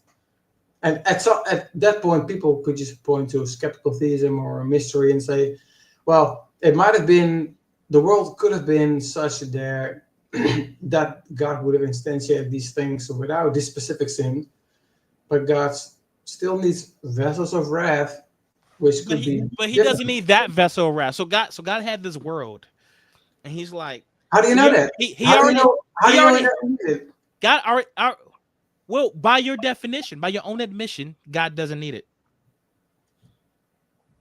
What do you mean? I don't understand. You said, okay, so the reason you said God needed child rape was so he could show off his glory by punishing it. But by your own admission, he can punish other things. Yeah, sure. So and also, in fact, it doesn't seem like he punishes child rape at all, because the punishment you get does not change whether or not you rape the child. You Well, are still eternally separated, or hell, or whatever. The punishment is not accepting the gospel. The punishment isn't child rape, which means God isn't punishing child rape, which means God does not care about child rape because he added it and he did not have to. That God is evil. well,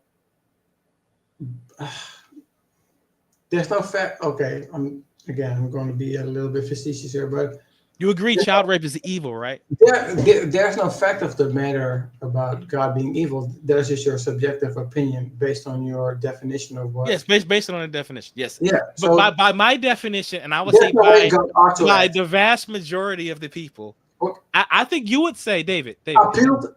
question. Isn't that I like a fallacy? want to ask you, David, I want to ask you a question. Is child rape evil? I think so. Yeah. Yeah. So we're on the same page now. And God did it But I haven't unnecessarily. go. God added it unnecessarily. So God did. So what God did is evil. But on theism, I have a foundation for that. I can furnish it. I didn't hear it furnished because I heard you saying God needed it for his glory, but now Okay, if you were to steal my position, how do you think I would furnish it? Well, from what I've just heard from you, like I thought I just like summed up in the past 15 minutes, and which was that God needs child rape specifically so he can get glory by punishing it. The problem is it doesn't seem like God is punishing it at all because he's giving people that punishment regardless of whether they raped the child. What do you mean by death punishment? Well, I said hell at first, and then you were like, "Oh, is this?" And I didn't want to get on a meta discussion about hell. Any punishment. It was irrelevant. It was just whatever the punishment is. I remember when I used the analogy, but I talk about the two groups of people. One raped the child, the other didn't. Right? And you said they go to the same place. And if they do not commit any sins, they wouldn't be punished. It's as simple as that. Whatever the sins are, if they do, they're eligible for punishment. So they either pay the price or somebody else pays the price for them. As you know, just like the gospel, right? So they're not randomly sent there, right? David, do you see? Let's say I'm God, and you were to say that I was going to punish child rapists by sending them to hell. But in actuality, I sent people to hell regardless of whether or not they rape children.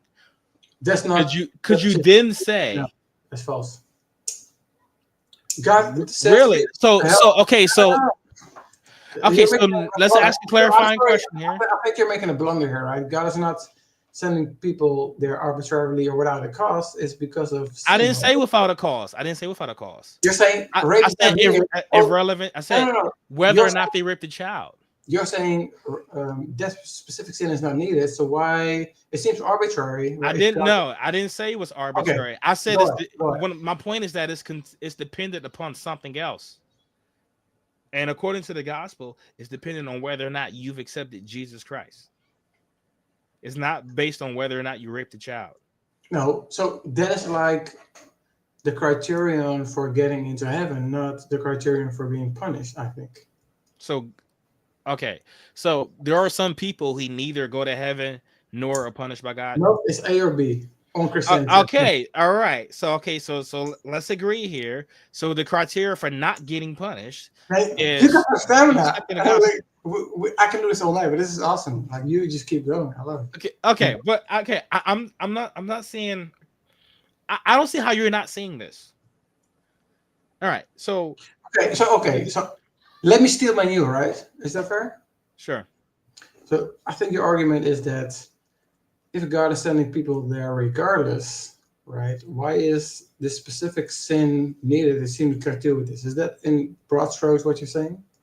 Yeah, essentially I had asked from the beginning was that do you think the intelligent designer cares about human well-being? And you said yes, but he also cares about other things like his glory. Right. And I asked you, so God is obviously to compromise on human well-being if he gets glory from it. You said no? So no. So Yes, if he cares about well-being, he cares about his glory more. So he'll compromise on well-being if it brings him glory, right? I'm not sure if I want to use the word compromise there. So it's more like there's like these So, tiers of how can I say this? So on the mhm. reform view, So well, super quick, God because I allows. won't forget. So super quick. I will land super quick. So on the reform view, there are like these tiers of values. The main reason and purpose of instantiating this world is God's glory. Shalom and well-being is a part of that, which will be in heaven, right? But it is, what is the word? Um, it is not as important as God's glory, right? Right. So, all right. So God is willing to allow uh, harms to human well-being if God gets glory from it. Yeah. So then you're getting into Right. the but then No, you're getting we don't into have the to go anywhere else. That's the only point that I wanted. That's the only thing that I need you to agree to for us to move what forward. do you mean by allow? It's like ordained or decree. What do you mean? Because I Well, think you have either one. soon, It right? doesn't matter. It doesn't matter to me. God's in control in all of it. Then All right. God is responsible. Whether you want to say God is allowing it or directly contributing to it, it There's a, doesn't matter. there's a huge Either way. So God cares about both well-being and His glory, but His glory is here. yep.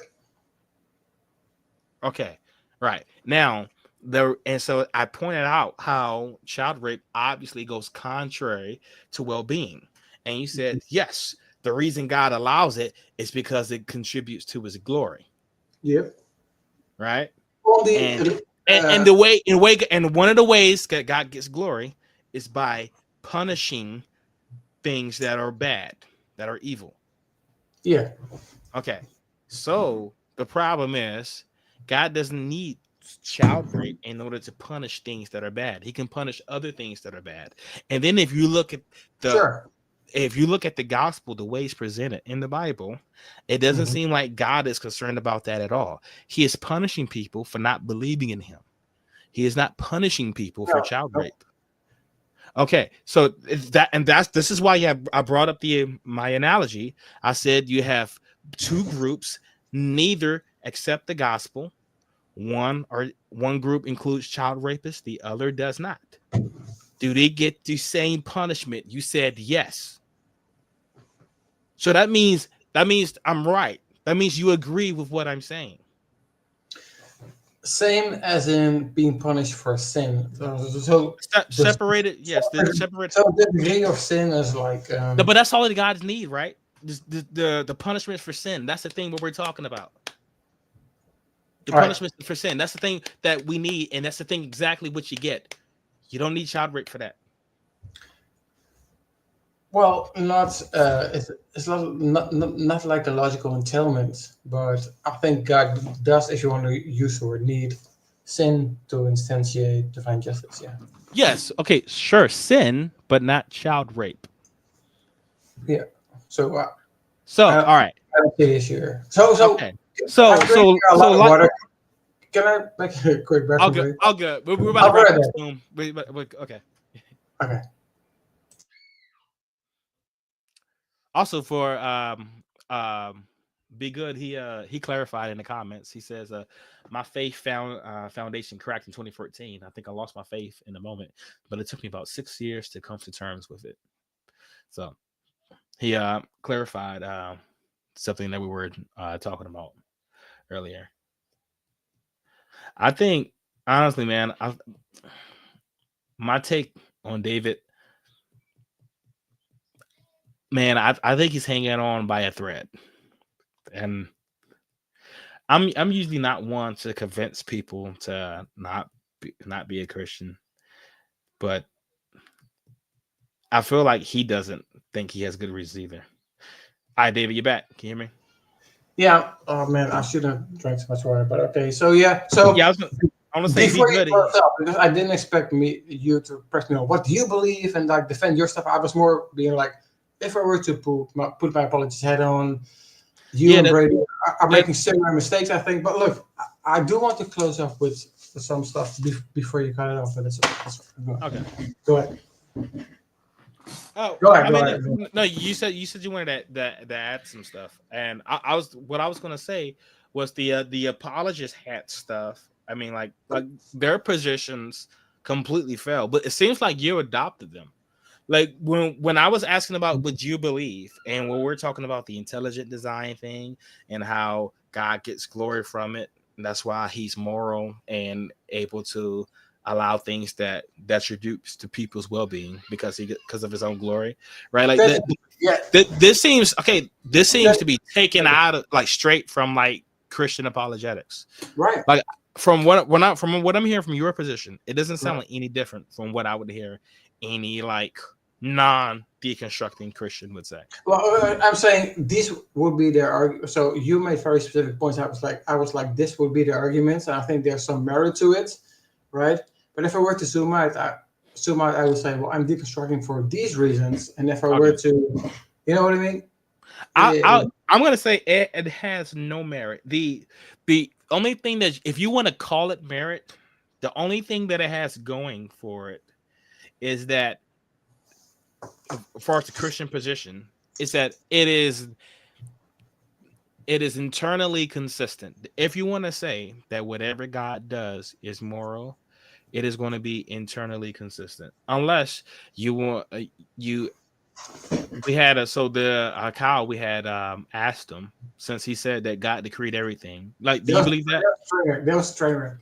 Yeah, do you believe that God decreed everything? It was a train. You know why it was a train wreck?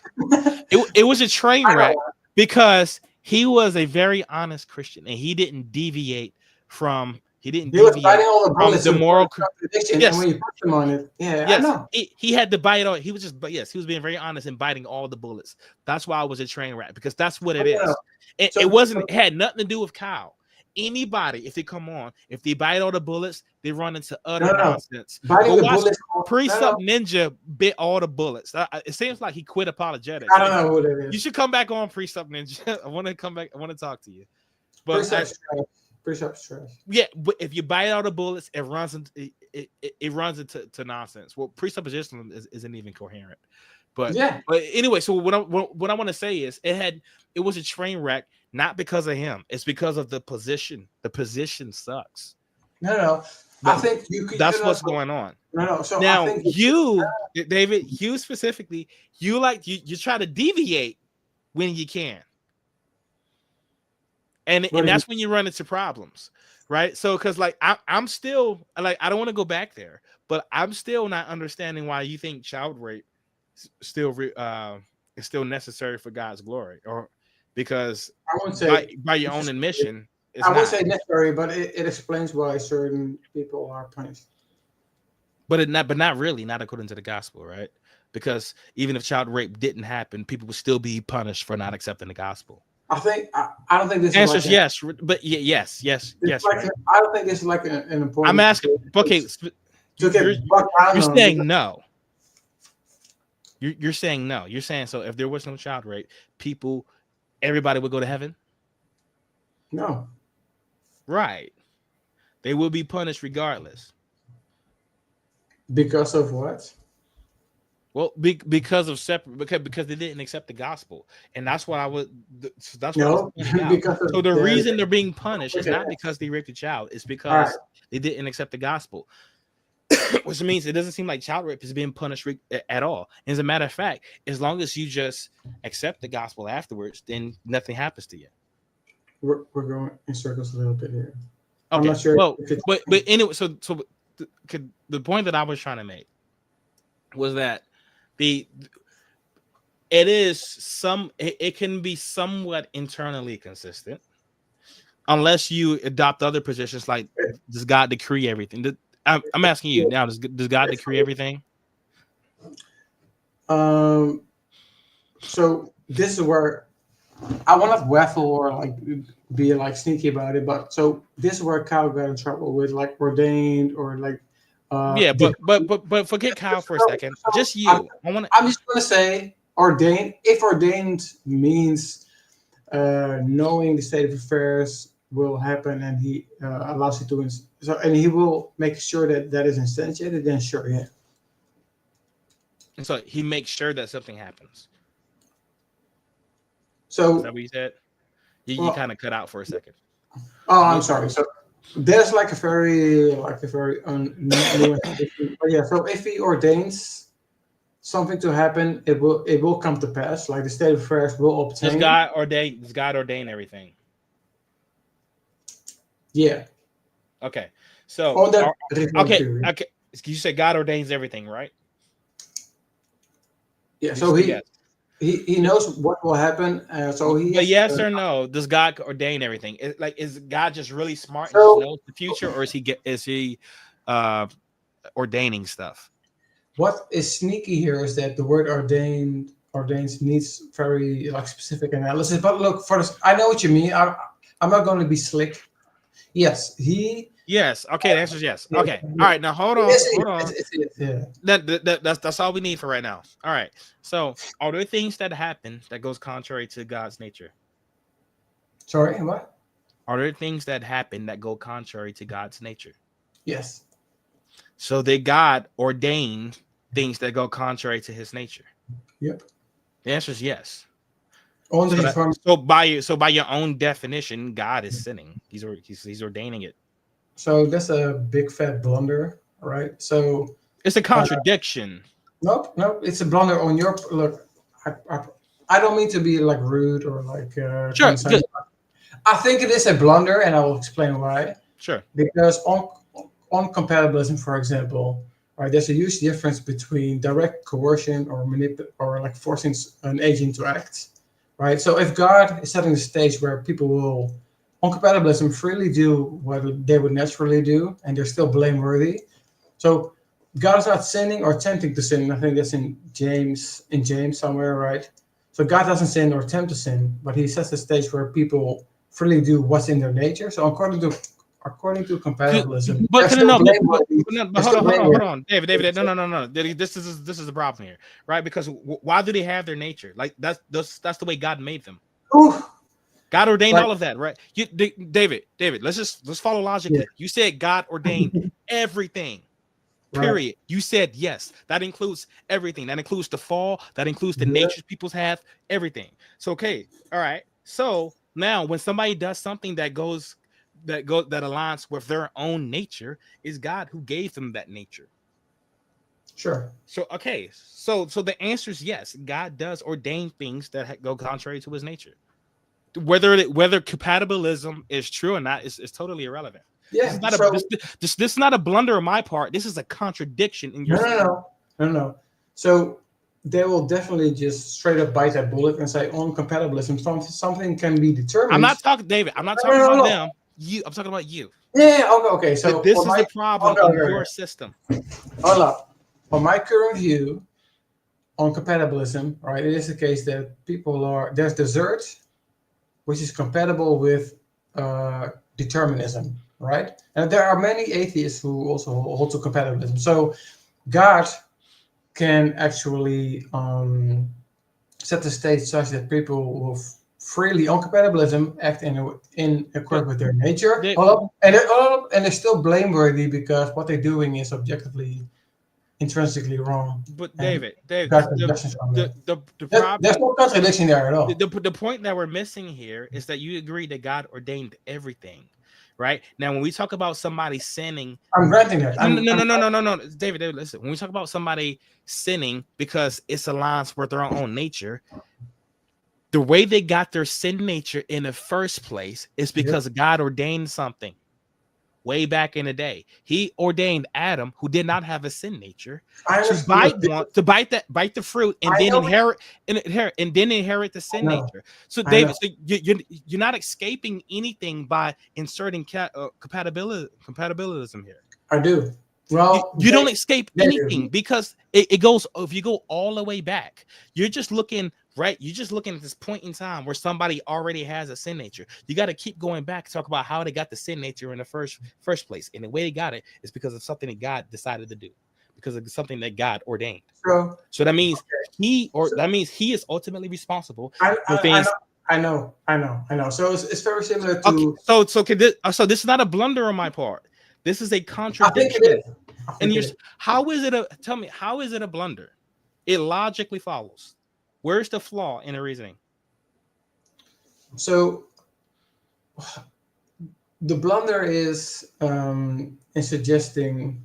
So the blunder is in suggesting that because God ordained a state of affairs, that therefore the agents are necessarily sorry that God is therefore responsible or blameworthy. And on a compatibilistic view, by atheist or not, by very definition, determinism So is compatible. So they couldn't have done otherwise, but it's still compatible with deserted blameworthiness, which I don't think you can generate an account on atheism. But that's hold on, question. So Adam, before biting the fruit, did he have a sin nature? I'm granting that. So I'm granting that Adam couldn't have done otherwise. He's acting in accord with what he naturally would do, but he's still No. blameworthy. He wasn't okay. He wasn't acting in a sin nature, right? Because you said because biting the fruit was rebellion against God. So that's not what he would naturally do because Adam didn't have a sin nature at the time, right? So what? Did Adam have a sin nature before he bit the fruit? What do you mean by sin nature? As in the inclination to sin? I don't think so. The inclination to sin. Yeah, I don't think Okay. so. So I think. All right. Okay. So why did Adam bite the fruit? Okay, I promise I'm not trying to be difficult here, but Adam, David, the ultimate cause was God, right? nope, he's the cause. He's acting on his. Oh, belief in so the God higher was self. not the ultimate cause. No. Look. How can I say this very nicely? I'm not sure if you understand compatibilism in a sense where. I know what So, compatibilism is. okay, so then you know that Adam. The point is it doesn't fix anything. What if it looks? It fixes. It fixes. Well, I don't know. Fixes nothing.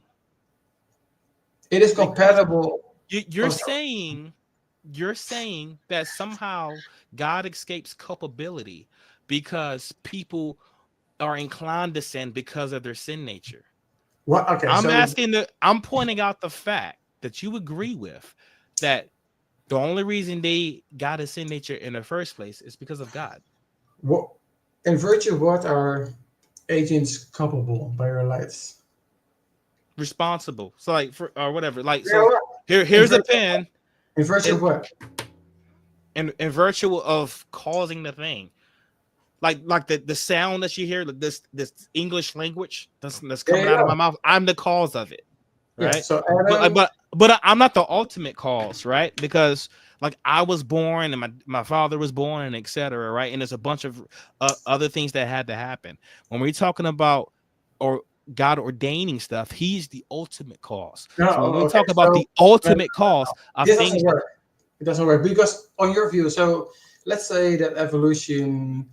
So let's say a certain person is determined to, can I say the word, to be a PDF downloader? You know, well, you said some brutal stuff. So who's a pedophile who has strong inclinations to fiddle with kids, right? He cannot help himself. He might even have an intuition that it is wrong, but it is determined that he will do X, right? So on our view, you can say, well, even though you are determined to do X, you're still blameworthy for X.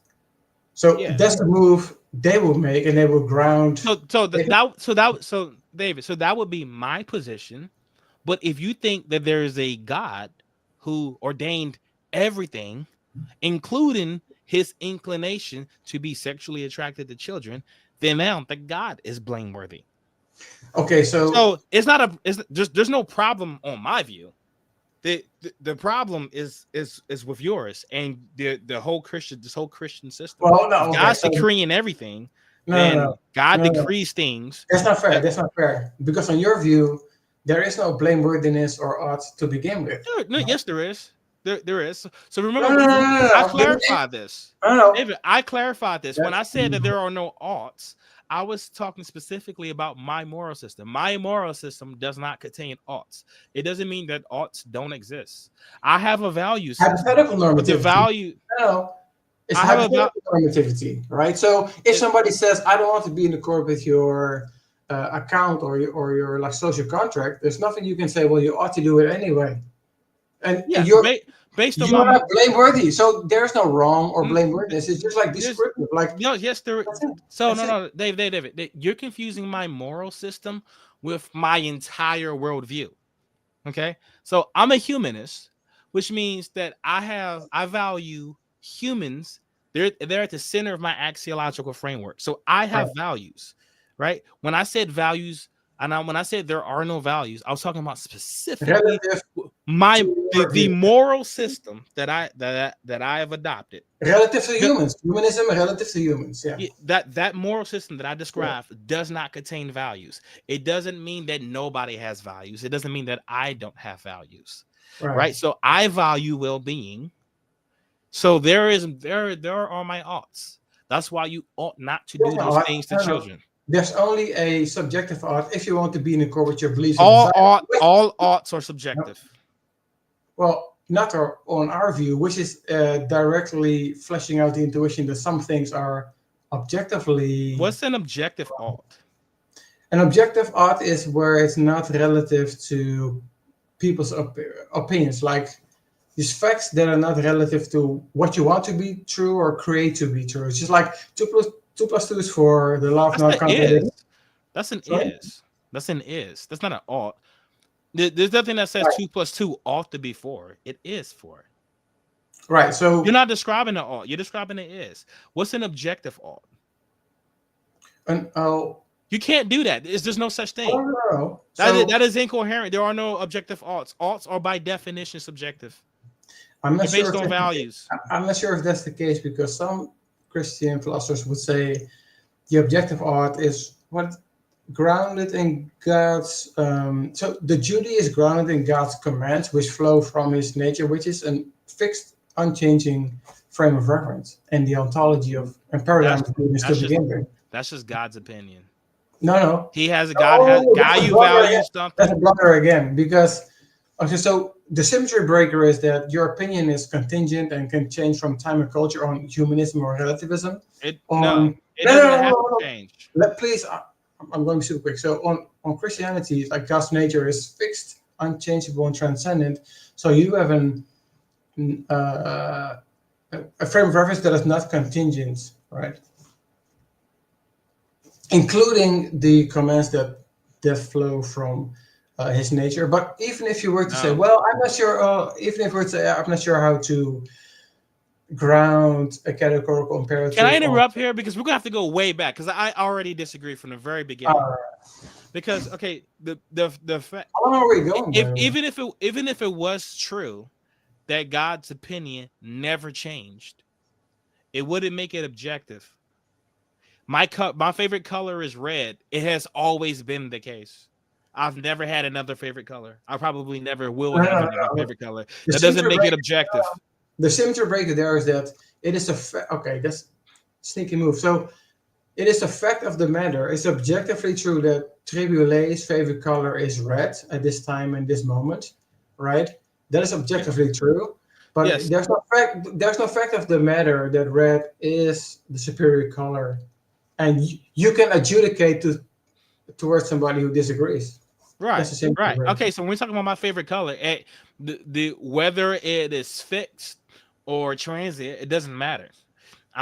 Maybe red it will always be my favorite color. Maybe my favorite color changes every day. It has no bearing on whether it's subjective. It is very. I think it's very. That is. No, if it's contingent upon the mind. It is relative to your position and feelings or your perception or value judgment. And that makes it. It is by definition subjective and subjective. So that's a mistake. Yeah, that's the point, and that's the point I was making. And so when God values something, His glory or whatever, it is also subjective. Nope, because the symmetry breaker again is that even if I were to grant that God has beliefs and desires in the same way that we have, and He's an agent. That's a whole can of worms, but I'm going to grant that, right? God is definitely an agent. Okay, so these flow from His nature, so His commands and beliefs and His whole. How can I say this in English? His whole teleological and intentionality is based on and flows from his nature, which is unchanging and fixed, unlike your frame of reference. Whether it's unchanging, it doesn't matter. What matters is if it's mind dependent. That's the distinction between subjective and objective. So, and also, I could base things. So if I say that, hold on, you cut out. Say it again. Okay, if I said the color blue, you're cutting out a little bit. Yeah. I'm not sure what happened. It was a little glitch. But if I said the color blue violated my nature, what does that even mean?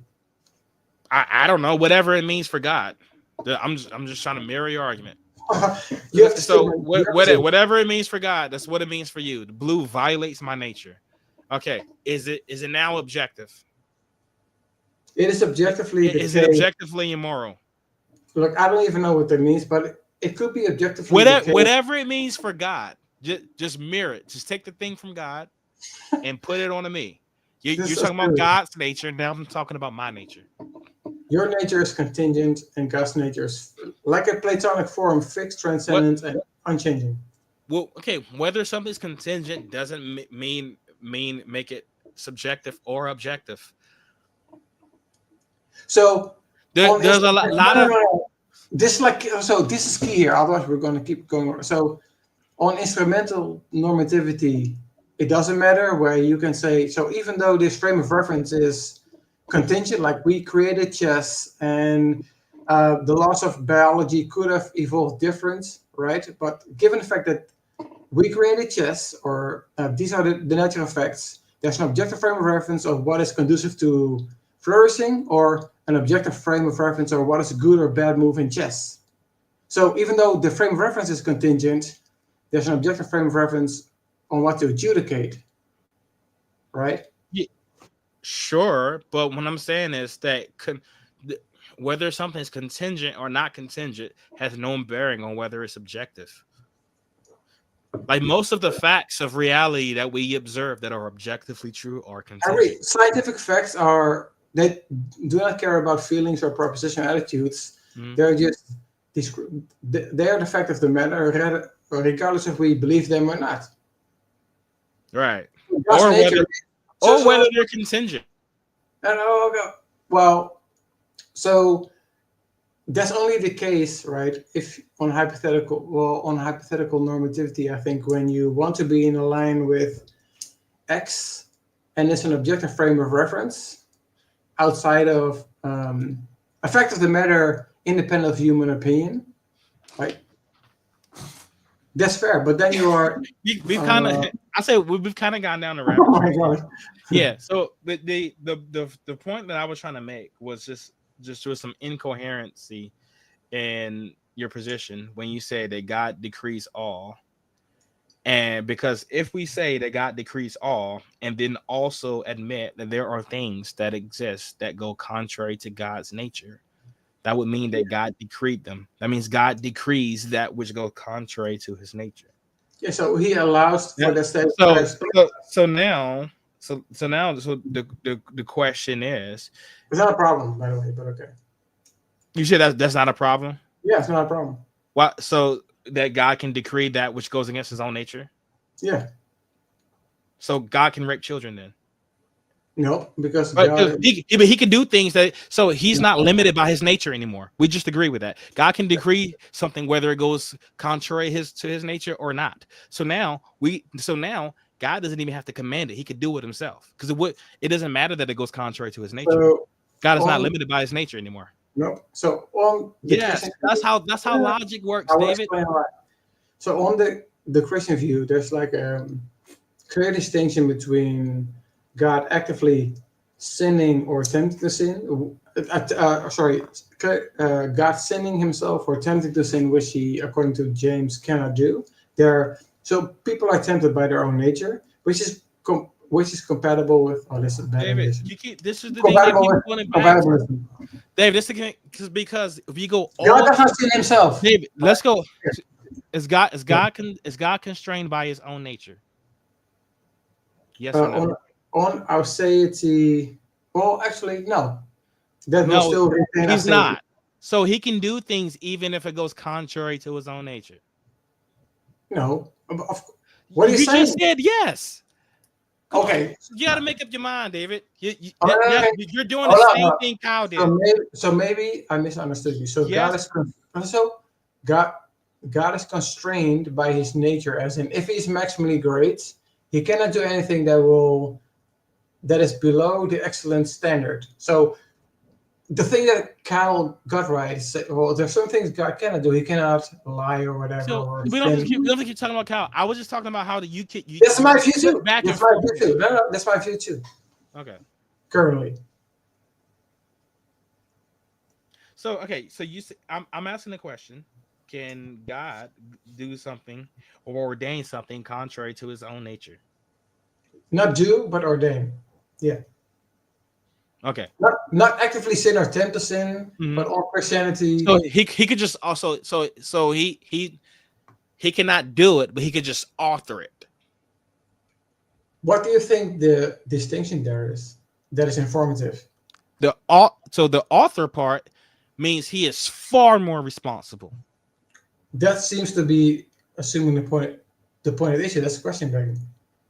You're building in culpability and responsibility. That's no. So, well, responsibility, as in like he is far more responsible because he has far more control over it. As in, this thing would not exist if like otherwise. Like when we talk about the guy downloading child porn, he's just doing what's in his own nature.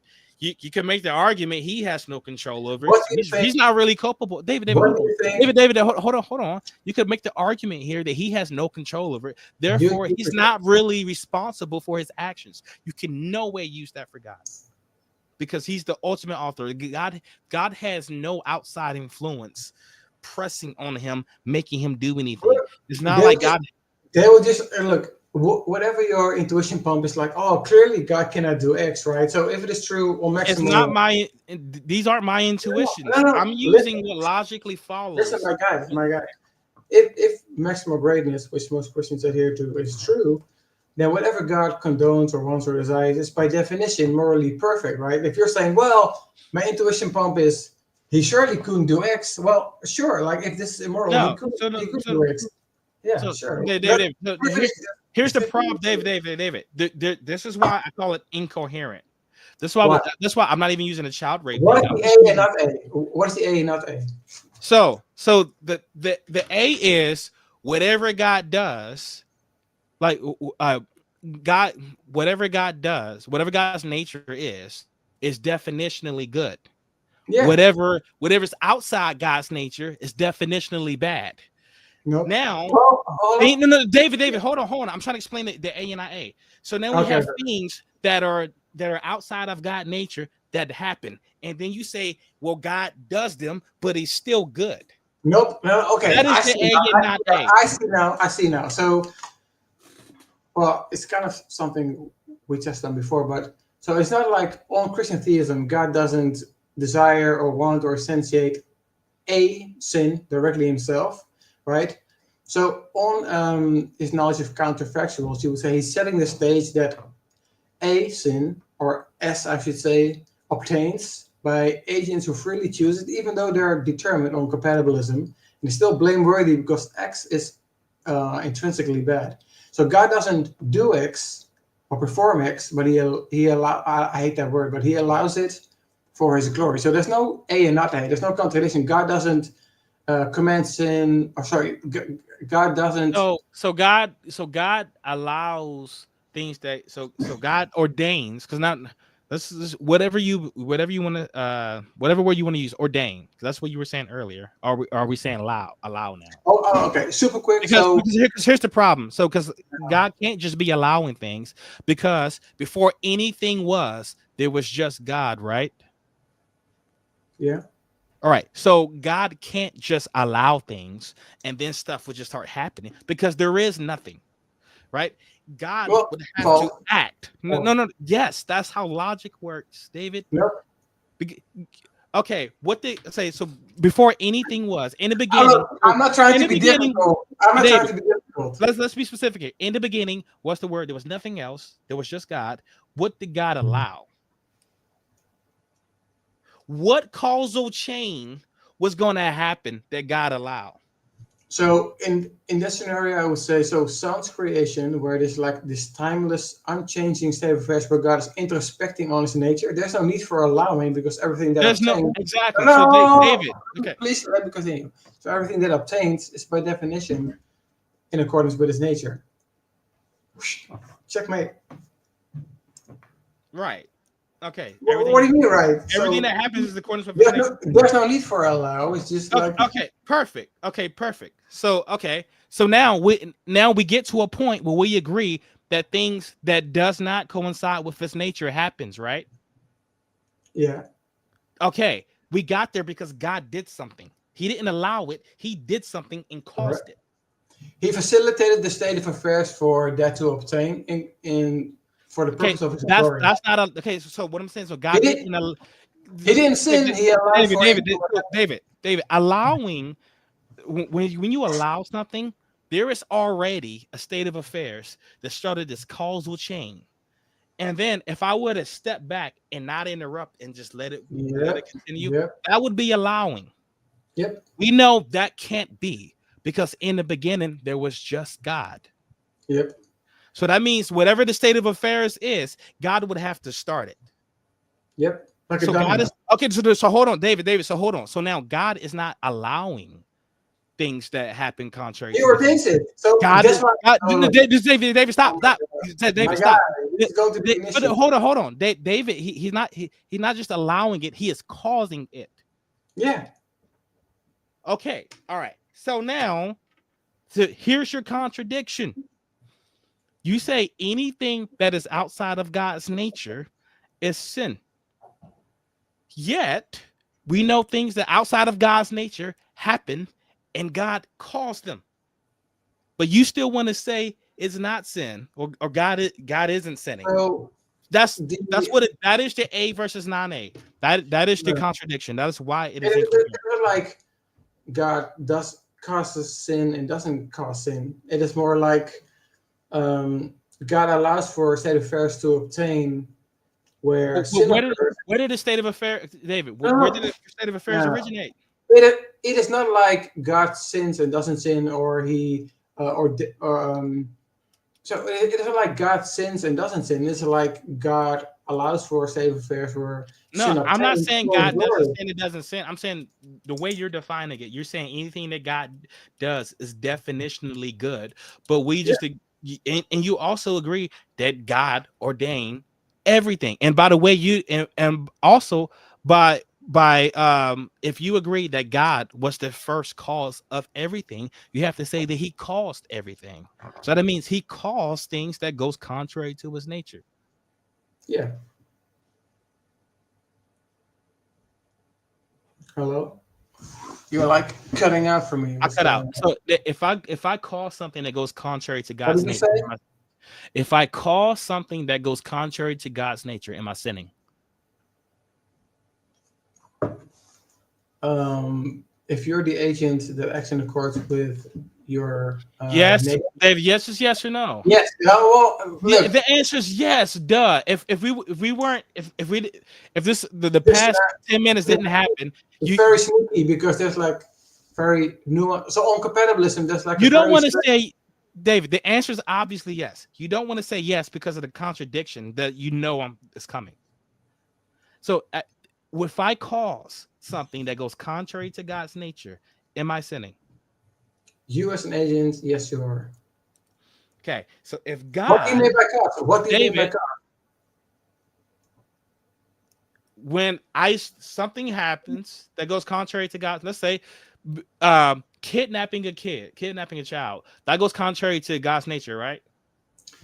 What do you think? Okay, so I'm not trying to be. But David. Yes, we went over this. So on compatibilism, it can be determined, and you're still blameworthy as long as you act. David, based on your own nature. You were asking. Hold on 1 second. That's fine. Let me put the food in the fridge that my neighbor Okay. brought. I'll be right back. Okay. Let's get ready to wrap it up soon. My daughter's knocking on the door.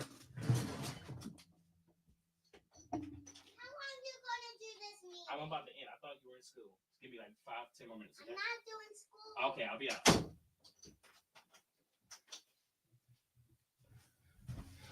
All right, guys, we're getting ready to wrap it up soon. But I hope y'all can see the contradictions here, right?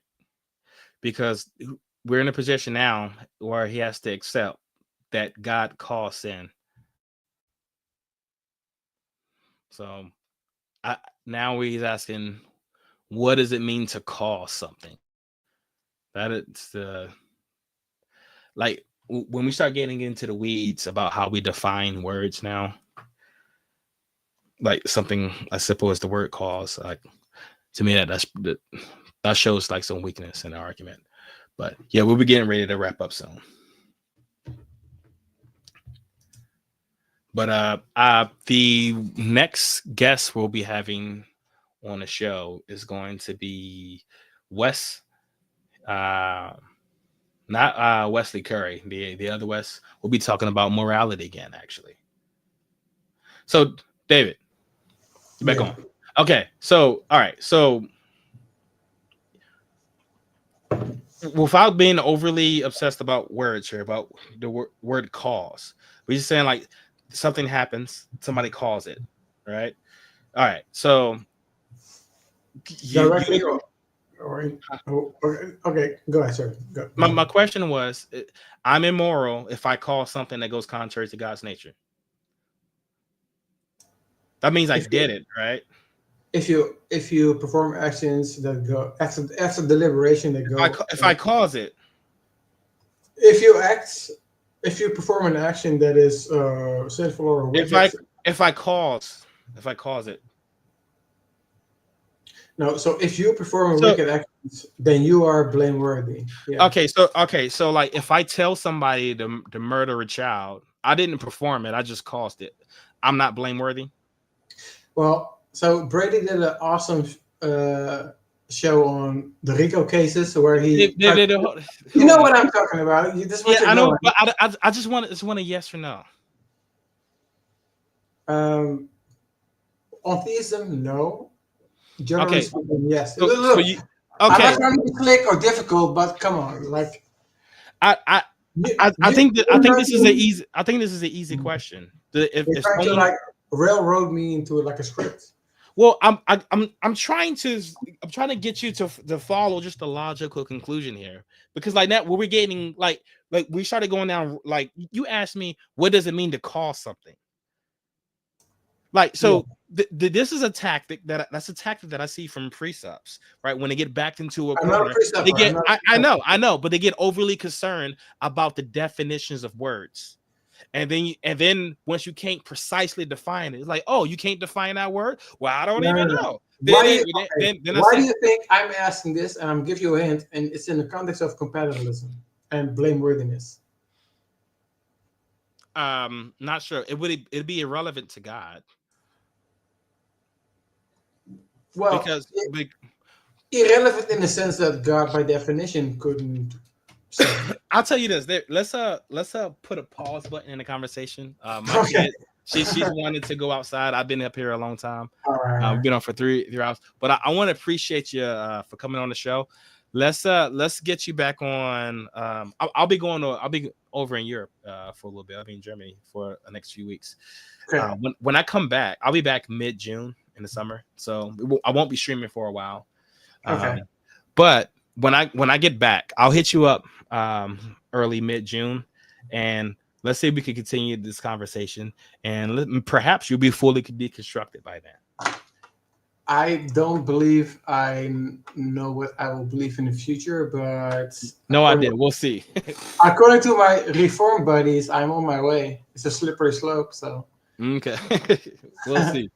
But anyway, I appreciate it, man. Yeah, man. Thanks for coming on, bro. Thanks for tuning in. I'll catch y'all next week. Shout out to Brady and Ichabod. It's an awesome show. Subscribe to Ichabod. Okay. All right, fellas.